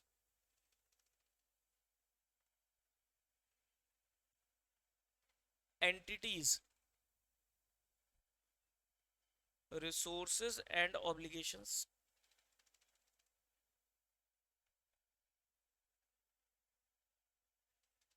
as per applicable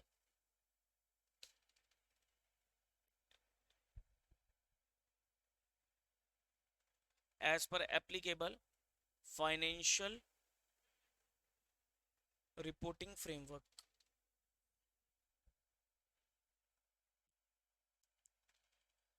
as per applicable financial reporting framework. ठीक है, देखो क्या कहता है।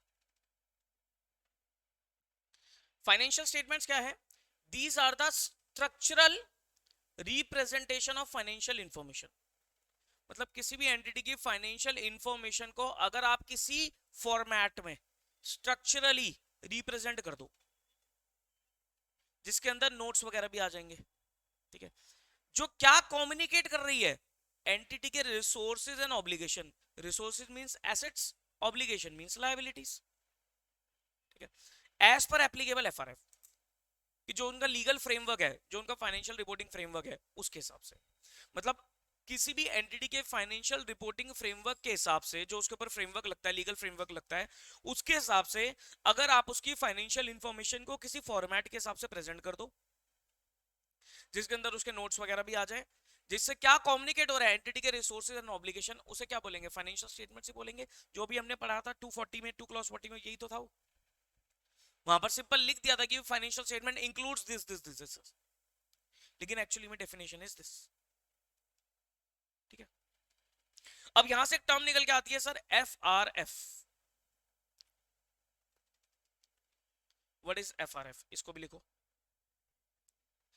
आप, ये शॉर्ट फॉर्म यूज करना हमेशा, एफ आर एफ चलती है ये। ठीक है, एफ आर एफ क्या है?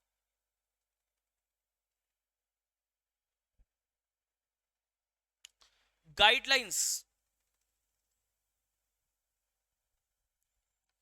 Guidelines to prepare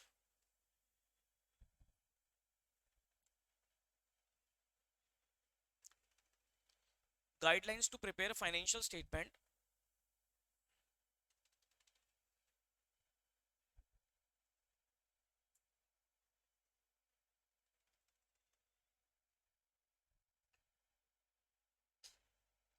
which covers the following matters।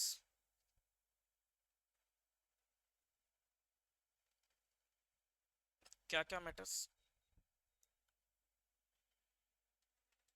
Amount, that is recognition,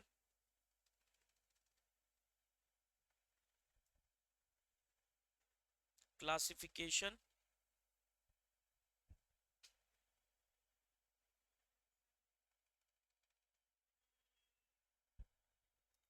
presentation,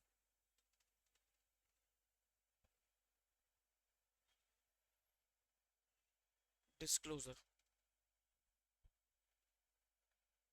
aspects भी बोल सकते हैं, aspects of FRF।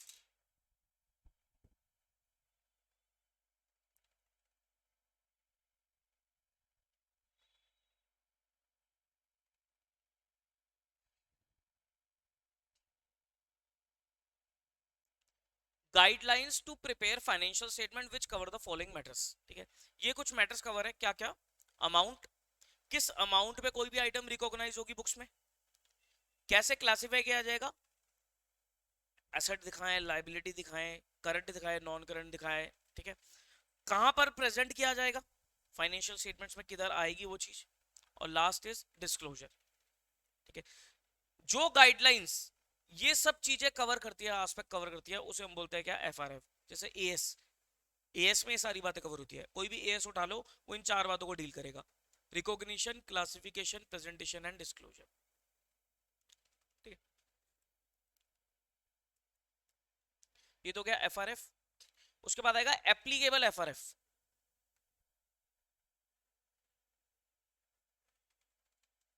Applicable FRF क्या होगा? कि एंटिटी पे लगने वाली गाइडलाइंस, गाइडलाइंस को एफआरएफ बोलेंगे, लेकिन हर एंटिटी पे अलग अलग गाइडलाइंस हो सकती है ना। जैसे बैंक की बात करें तो सर बैंकों में शेड्यूल 3 नहीं चलता, वहां पर बैंकिंग रेगुलेशन एक्ट चलता है, उसके अंदर फॉर्मेट गिवन है उनके फाइनेंशियल स्टेटमेंट्स का, तो उनके लिए एफआरएफ चेंज हो गया।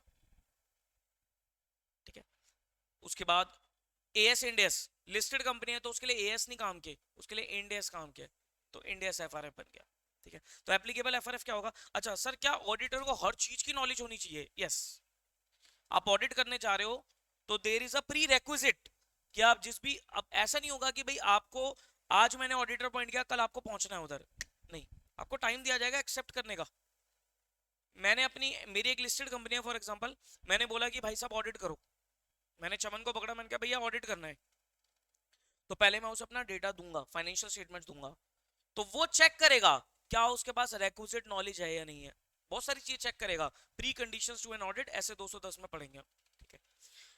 वो बहुत सारी चीज चेक करेगा। पहली चीज चेक करेगा क्या उसके पास एडिक्वेट स्किल्स है उस चीज की या नहीं है। जैसे लिस्टेड कंपनी है, तो लिस्टेड कंपनी में सेबी भी इन्वॉल्व है, तो क्या उसके पास सेबी गाइडलाइंस वगैरह की नॉलेज है या नहीं है। क्या उससे रिलेटेड काम उसने किया है या नहीं किया पहले। क्या उसके पास टाइम है या नहीं है। मान लो टाइम ही नहीं है, एक्सेप्ट तो कर लिया लेकिन टाइम ही नहीं है। टाइम नहीं है तो वो क्वालिटी से ऑडिट ही नहीं कर पा रहा। क्या उसके पास सफिशिएंट रिसोर्सेज है या नहीं है। रिसोर्सेज मीन स्टाफ, बड़ी एंटिटी है तो भी ज्यादा रिसोर्सेज की जरूरत पड़ सकती है, क्या उसके पास उतना रिसोर्स है या नहीं है, ठीक है। तो ये सारे एस्पेक्ट चेक करने पड़ेंगे। क्या वो क्वालिफाइड है या नहीं है। क्वालिफाइड का मतलब ये नहीं है कि उसके पास डिग्री है, डिग्री है तभी उसे काम मिला है। क्वालिफाइड मींस नहीं, वो किसी ना किसी डिसक्वालिफिकेशन से अट्रैक्ट तो नहीं हो रहा। जहां पर जैसे इंडिपेंडेंस हमने बात करी, तो independence is one of the disqualification. ऐसे बहुत सारी हो सकती है। कहीं ऐसा तो नहीं वो लिस्टेड कंपनी में कोई अपना जैसे उसका कोई रिलेटिव है वो डायरेक्टर हो वहां पर, तो ये एक एस्पेक्ट होता है। तो ऑडिटर को ये सारी चीजें चेक करनी पड़ती है। किसी और से ऑडिट करा लिया मतलब मैं, मेरे पास ऑडिट आया, हाँ, फिर मैंने क्या किया, तो फिर तो वो ऑडिटर बन गया। हाँ होता है, वो तो उसमें गलत नहीं है। मान लो मैं एक ऑडिटर हूँ, मेरे पास असाइनमेंट आया, वो तो उसमें तो कोई दिक्कत ही नहीं है। मैं ये कह रहा हूँ कि मैं नहीं कर सकता क्योंकि मैं इंडिपेंडेंट नहीं हूँ, लेकिन मैंने किसी और को बोल दिया, मैं क्या इससे करा लो। अब वो कंपनी की मर्जी है, मानती है नहीं मानती, ठीक है। कंपनी कहती है ठीक है भैया, वो मुझे जानती है अच्छे से, कंपनी ने बोला कि ठीक है इससे करा लेते हैं, और मैं उससे अपना कमीशन रख रहा हूँ, कोई दिक्कत नहीं है। ये तो चलता है प्रोफेशन में। जैसे डॉक्टर्स होता है, डॉक्टर्स भी तो यही करते हैं कि भाई मान लो एक आइस का डॉक्टर है, लेकिन उसके पास आइस चेक कराने आया, वो कहता है साथ साथ उसने बोला कि मेरे दांतों में भी दिक्कत है, उसने डेंटिस्ट रेफर कर दिया। अब वो पेशेंट के ऊपर है, उस डेंटिस्ट के पास जाता है नहीं जाता। कई बार आप चले जाते हो, कई बार नहीं भी जाते हो आप, ठीक है। मान लो अगर आप चले गए और फिर आप जाकर बोलोगे ना मेरे को फलाने डॉक्टर ने भेजा है, तो वो उस डॉक्टर को फोन भी कर देते हैं कई बार, तो उनका कमीशन तो होता है तभी वो भेज रहा है। ये सारी चीजें, उसमें तो कोई दिक्कत नहीं है ना, वो अनएथिकल चीज ही नहीं है, ठीक है। एप्लीकेबल एफआरएफ क्या है। FRF adopted by entity to prepare and present the financial statements.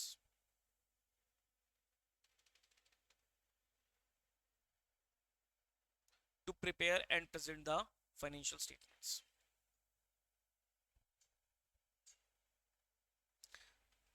अच्छा सर, ये कैसे पता लगेगा कि एफआरएफ एक्सेप्टेबल है या नहीं है। Nature of the entity. अच्छा ऐसा भी हो सकता है, आपके पास ऑडिट आया, फाइनेंशियल स्टेटमेंट्स आ गई, अब आप एक्सेप्ट कर रहे हो या नहीं कर रहे हो, तो आप सबसे पहले देखोगे कि इन्होंने, इस एंटिटी ने एक्सेप्टेबल एफआरएफ यूज किया या नहीं किया।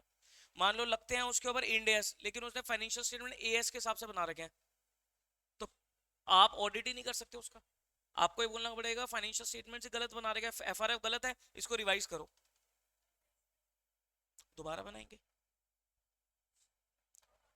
हाँ, फिर वो दोबारा बना के देंगे, एज पर एएस बना के देंगे। हालांकि कोई बहुत ज्यादा लंबी चौड़ी बात नहीं है, ये होता है, कई बार हो जाता है कि भाई क्लाइंट को नहीं बताता कि उसके ऊपर इंड एस लग चुके हैं, ठीक है, क्योंकि इंड एस में तो क्राइटेरिया है। लिस्टेड कंपनी का तो सबको पता है इंड एस लगता है, लेकिन अनलिस्टेड में ना क्राइटेरिया के बाद लगते हैं। अब हो सकता है उसके ऊपर लग गए हों, लेकिन ठीक है उनके वहां पर जो अकाउंटेंट था या उनकी जो अकाउंट्स टीम थी उसको नॉलेज नहीं थी, तो उसमें कोई गलती नहीं है। ऑडिटर ये बोल देगा कि भाई जब तक ये एफआरएफ के हिसाब से नहीं बनेंगे मैं एक्सेप्ट नहीं करूंगा। उसने बता दिया आपके ऊपर इंड एस लगते हैं, इंड एस के हिसाब से बनाकर लिया, फिर उनको बनाने पड़ेंगे, उसके बाद वो एक्सेप्ट कर ले, कोई दिक्कत नहीं, ठीक है। तो ये कुछ डेफिनेशंस हैं जो आपको पता होनी चाहिए।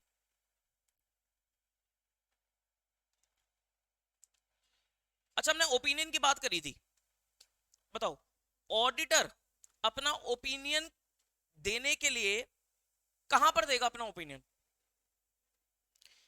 Yes, issue audit report. अब ओपिनियन कैसे देगा, ओपिनियन देने के लिए ऑडिटर क्या बनाएगा, एक रिपोर्ट इशू कर देगा, ऑडिट रिपोर्ट तैयार करेगा, वर्बली ओपिनियन थोड़ी ना देगा, वो क्या करेगा, रिपोर्ट इशू करेगा, रिटर्न होगी, साइन स्टैम्प होंगे, उसी की ही वैल्यू है, ठीक है। हम्म, हाँ पढ़ी थी आपने, कुछ रिपोर्ट वगैरह देखी थी, अभी नहीं पढ़ी, पढ़ना, ज्यादा तो नॉलेज नहीं मिलेगी, लेकिन उसको रखना अपने, डाउनलोड करके रखो, जब आप पढ़ लोगे ना सब्जेक्ट, उसके बाद आप पढ़ोगे ना, आपको एक एक वर्ड समझ में आएगा कि ये क्या कह रहा है, कैसे बनती है रिपोर्ट, ठीक है। Understand that preparation and presentation, अच्छा एक चीज बताओ, फाइनेंशियल स्टेटमेंट्स बनाना किसकी जिम्मेदारी है,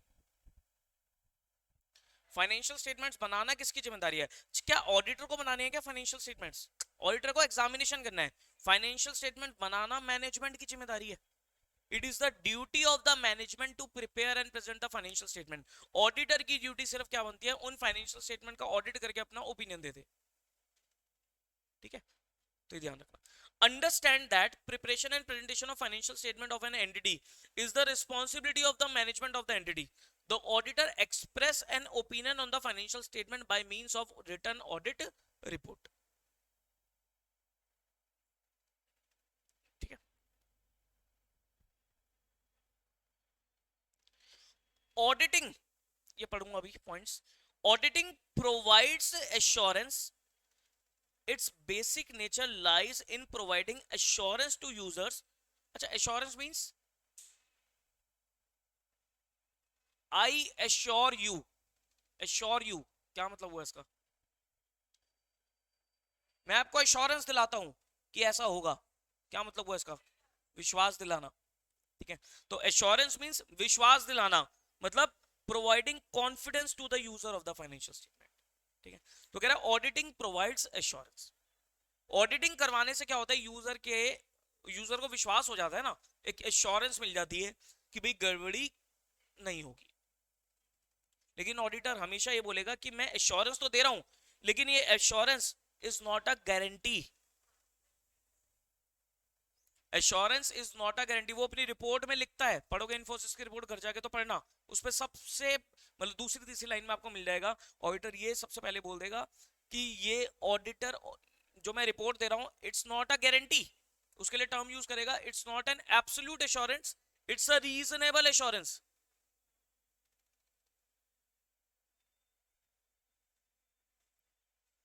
reasonable assurance means not a guarantee but degree of assurance is high. अब एक चीज बताओ, ऑडिटर ये बोल दे कि मैं एश्योरेंस तो दे रहा हूं, लेकिन कुछ कह नहीं सकते, फिर ऑडिट कराने का ही फायदा क्या होगा, तो यानी कि assurance must be reasonable, reasonable means high but not absolute. यार 100% तो कोई किसी की गारंटी नहीं ले सकता, लेकिन फिर भी ऑडिट हो रहा है तो ये तो बोल सकते कि भाई मेरे हिसाब से ठीक ही होगा ये, कोई परसेंटेज नहीं कह सकते, लेकिन वो ये कहता है कि भाई मेरे हिसाब से तो ठीक ही होगा, जितना मुझे इंफॉर्मेशन मिली है, तो मेरे हिसाब से मैंने अपने प्रोसीजर लगाकर स्टैंडर्ड्स को फॉलो करके ये आपको जो ओपिनियन दिया है वो ये कहता है। But again it's not a guarantee, इसके अलावा भी फ्रॉड हो सकता है, देयर इज अ चांस कि फ्रॉड हो सकता है, क्योंकि कोई ऐसी इंफॉर्मेशन है जो मेरे सामने ही नहीं आई, मैनेजमेंट ने छुपा ही ली, अब वो उसके ऊपर मैं कैसे अपनी इंश्योरेंस दे दूं।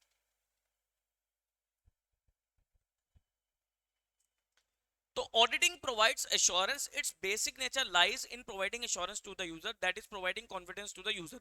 Such an assurance lend credibility to the financial statements.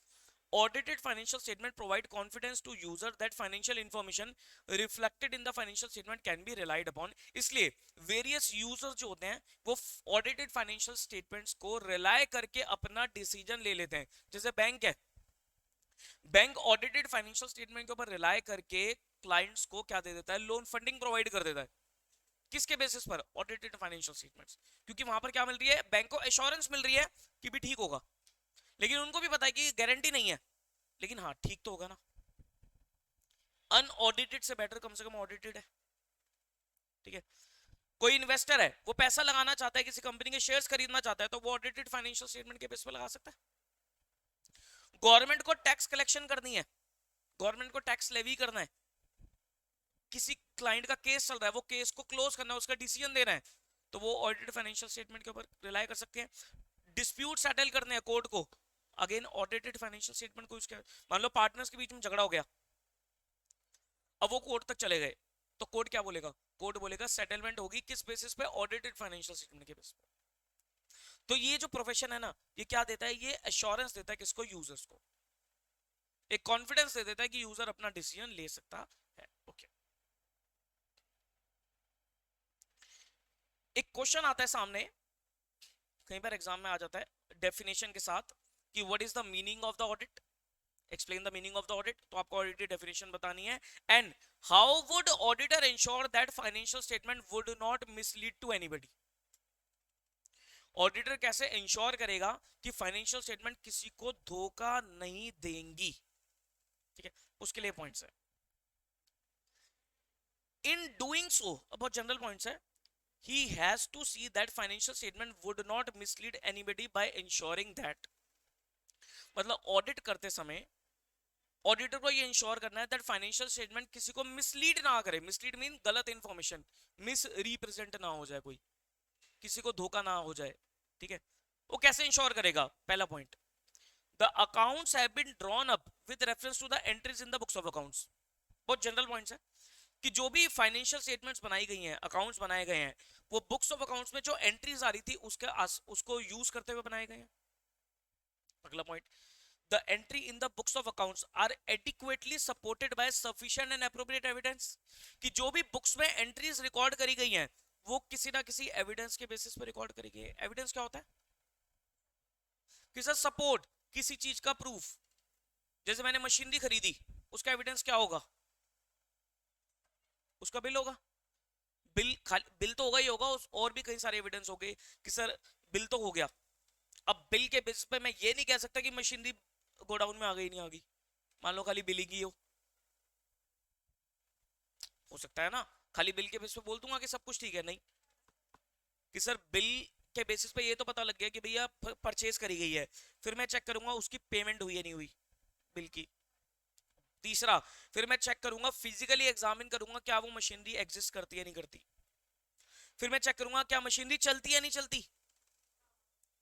ठीक है, अगर मैं फिजिकली नहीं जा सकता देखने मशीनरी को, तो मैं चेक करूंगा कि भाई जब गेट मशीनरी एंट्री कर रही थी तो उस टाइम पे कोई उसका डिलीवरी चलान वगैरह या जो रिसीविंग नोट वगैरह था उसका था या नहीं था। ये सब चीज चेक कर सके ऑडिटर इंश्योर करेगा कि बुक्स में एंट्री डाली गई है वो ठीक है या नहीं है, उसकी सपोर्टिंग एविडेंस है या नहीं है। वर्ड यूज क्या किया जाता है? Sufficient and appropriate audit evidence. खाली एविडेंस वर्ड नहीं, एविडेंस कैसा होना चाहिए? सफिशिएंट हो और एप्रोप्रिएट हो। सफिशिएंट मींस क्वांटिटी वाइज ठीक हो, एप्रोप्रिएट मींस क्वालिटी वाइज भी ठीक हो। ठीक है, ये हम ऑडिट एविडेंस में पढ़ेंगे। None of the entry in the books of accounts have been omitted in the process of compilation. कि भाई कोई ऐसी एंट्री ना हो जो हमने रिकॉर्ड ही ना करी हो, कोई अनरिकॉर्डेड ट्रांजैक्शन ना आ गई हो सामने।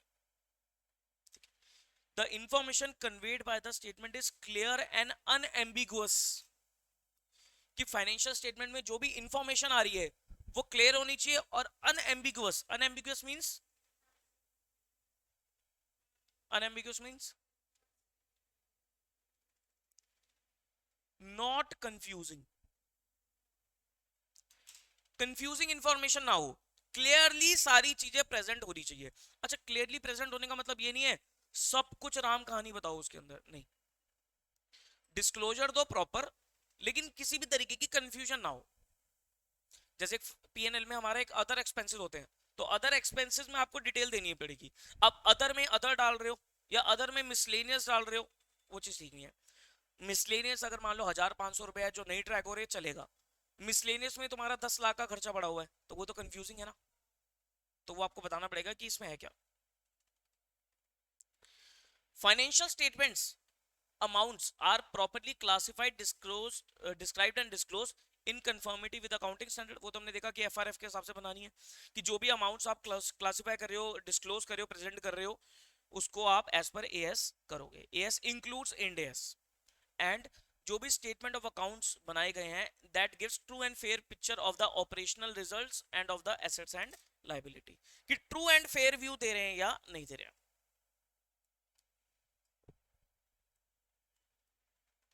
So what is the meaning of word true and fair?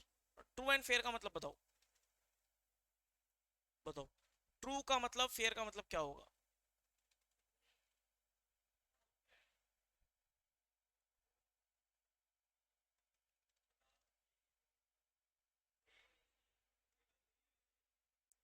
ठीक है, true and fair. True mean सही, कि जो भी इंफॉर्मेशन है, जो भी डेटा है फाइनेंशियल स्टेटमेंट, वो सही है, गलत नहीं है, रिकॉर्ड्स वगैरह सही हैं, सब कुछ ठीक है, true, true information. Fair means reasonably free from material misstatements, reasonably free from material misstatements, that is fair. Auditor हमेशा क्या ओपिनियन देगा? ट्रू एंड फेयर व्यू देता है। वो ट्रू एंड इसका रिवर्स रहेगा क्या? फेयर का करेक्ट। ऑडिटर कभी भी ये नहीं बोलेगा, ट्रू एंड करेक्ट ओपिनियन नहीं देगा। करेक्ट में तो फिर एब्सोल्यूट हो गया, वो गारंटी होगी फिर तो, वो नहीं देगा। एडिक्वेट, कि बस ठीक है, कोई गड़बड़ हो ही नहीं सकती, दैट इज करेक्ट। तो ऑडिटर कभी भी ये नहीं बोलेगा करेक्ट है चीजें, वो ये बोलेगा फेयर। ठीक है, जैसे आप लोग पढ़ाई कर रहे हो, आप लोग पढ़ाई करते हो, तो मैं आपको एग्जामिन कर रहा हूँ, मैं चेक कर रहा हूँ, तो मैं ये बोल सकता हूँ कि हाँ, मैं फेयर व्यू दे सकता हूँ कि आप पढ़ रहे हो, लेकिन मैं 100% करेक्ट थोड़ी ना बोल दूंगा। मान लो आप पढ़ ही नहीं रहे हो, गड़बड़ी करते हो बीच बीच में, तो सभी करते हैं गड़बड़ी, तो मैं फेयर व्यू तो दे दूंगा, लेकिन मैं करेक्ट व्यू नहीं दे सकता। करेक्ट दे दिया तो फिर मेरे ऊपर गारंटी आ गई कि हाँ मैंने guarantee they the. But auditor जब भी कोई सर्टिफिकेट इशू करता है ना, अब सर्टिफिकेट में क्या होता है, एक स्पेसिफिक एरिया का सर्टिफिकेट होगा, वहां पर ऑडिटर जो भी होगा, ऑडिटर नहीं बोलेंगे उसे, एक चार्टर्ड अकाउंटेंट जो होगा, वो क्या देगा? वो करेक्ट व्यू देगा। जैसे मेरे पास कोई आया टर्नओवर सर्टिफिकेट लेने के लिए, मेरे को किसी बैंक ने बोला कि इस एंटिटी का टर्नओवर सर्टिफिकेट दे दो, खाली सेल्स मुझे सर्टिफाई करके देनी है कि जो उसने फाइनेंशियल स्टेटमेंट्स में 10 करोड़ की सेल दिखाई है, क्या एक्चुअली में उसकी 10 करोड़ है या नहीं है, फिर मुझे वहां पर करेक्ट देना पड़ेगा। अब मैं वहां पर ये नहीं कह सकता कि हाँ सेल में भी मेरी तरफ से ठीक है लेकिन गड़बड़ी हो सकती है, नहीं, फिर सर्टिफिकेट किस बात का हुआ? मुझे ये बोलना पड़ेगा 100% ठीक है, मुझे एक एक चीज चेक करनी पड़ेगी, तभी मैं उसे सर्टिफाई करूंगा सही है या नहीं। तो सर्टिफाई करना और ऑडिट करना फर्क है। Certified is sort of investigation, ठीक है। Auditor is normal examination, audit is normally क्या हो गया? एग्जामिनेशन हो गया। तो fair means reasonably free from material misstatement, not absolute. ठीक है यार, एडिक्वेट का मतलब एक ब्रॉडर मीनिंग हो जाएगा। एडिक्वेट में क्या आएगा? एडिक्वेट में तुम अगर करेक्टनेस के फॉर्म में बोल रहे हो कि करेक्ट है, तो एडिक्वेट वर्ड गलत हो जाएगा। अगर तुम बोल रहे हो adequate is a reasonable term मेरे लिए, तो रीजनेबल वर्ड बोलो, तो बेटर रहेगा रीजनेबल वर्ड बोलो, क्योंकि ये डिफाइंड वर्ड है। ठीक है, चलो, तो आज हमने ये वाली चीज देखी, इतना ही रखने आज हम, जिसमें हमने डेफिनेशन वगैरह कवर करी है ऑडिट की। ठीक है, एक बार फटाफट इसको 10 मिनट लगा के रिवाइज कर लेते हैं। क्या क्या हमने पढ़ा आज? हमने पढ़ा सबसे पहले मीनिंग ऑफ ऑडिट, उससे पहले कहानी पढ़ी है, वो आप घर पे पढ़ना खुद। मीनिंग ऑफ ऑडिट, ऑडिट क्या है? Audit is an very important definition, अच्छे से याद करना, क्योंकि बेसिक चैप्टर से कभी भी क्वेश्चन आएगा तो आपको डेफिनेशन लिखनी है। खुद बताओ, मान लो क्वेश्चन आ रहा है स्कोप ऑफ द ऑडिट के ऊपर, अगर आप एक डेफिनेशन लिख के आओगे ऑडिट की तो सही रहेगा। तो डेफिनेशन याद रखो, बेसिक चैप्टर से कभी भी क्वेश्चन आता है तो डेफिनेशन लिख दो, भले ही पूछी हो या ना पूछी हो, क्योंकि वो है ही बेसिक चीज। ठीक है, what is an audit? Audit is an independent examination of financial information of any entity, whether profit oriented or not, irrespective of its size and legal form, when such an examination is conducted। क्यों करी जा रही है? with a view to express an opinion thereon, कि sir audit है क्या? Independent examination किसका करना है? फाइनेंशियल इंफॉर्मेशन का, एंटिटी का, एंटिटी के बारे में बता दिया, और पर्पस क्या है? अल्टीमेट ओपिनियन देना। ठीक है। नाउ इंडिपेंडेंट का मतलब क्या आएगा? Independence means judgment of a person is not subordinate to the wishes और direction of the person who might have engaged him. मतलब जिसने अपॉइंट किया है उससे इन्फ्लुएंस होके ऑडिटर को अपनी जजमेंट नहीं देनी है। ठीक है। एंटिटी कोई भी हो सकती है, profit oriented, non profit oriented, बड़ी छोटी, रजिस्टर्ड अनरजिस्टर्ड। पर्पस क्या है? ओपिनियन देना। ओपिनियन में दो चीज आती है, क्या? ऑडिटर किस चीज का ओपिनियन देगा? Whether financial statements represents true and fair view और not, and whether the financial statement are free from material misstatements.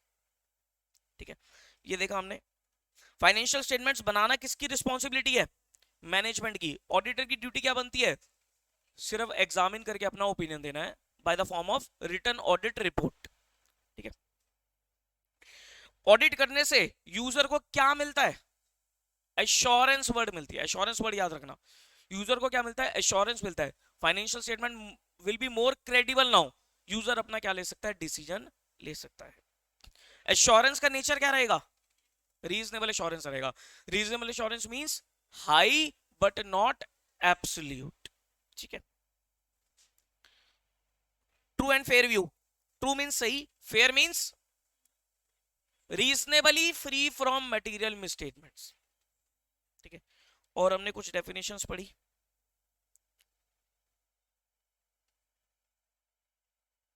हाँ, मिसस्टेटमेंट क्या होता है? एक आइटम को मिसस्टेटेड कब बोलोगे?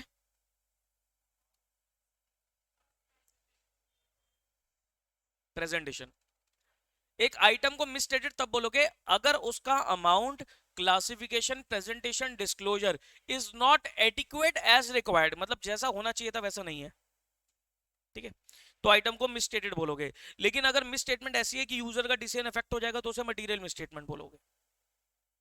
फाइनेंशियल इंफॉर्मेशन क्या है? कोई भी इंफॉर्मेशन जो कि फाइनेंशियल टर्म्स में एक्सप्रेस की गई है in relation to a particular entity from its accounting system about the economic event and condition. Financial statements क्या है? Structural representation of financial information of any entity. ठीक है, including related notes that communicates entity resources and obligation which is prepared as per applicable FRF. FRF क्या है? Financial reporting framework. क्या है? Guidelines which is used to prepare the financial statements which deal with the following matter aspects। क्या क्या इसमें? Amount, classification, presentation, disclose, यही सारे aspects as के होते हैं। और एप्लीकेबल एफआरएफ क्या है?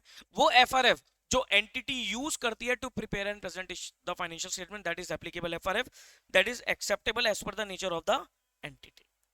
ठीक है, तो ये कुछ बेसिक बातें आज हमने देखी। बताओ क्लियर है यहां तक? हाँ जी, ऑनलाइन।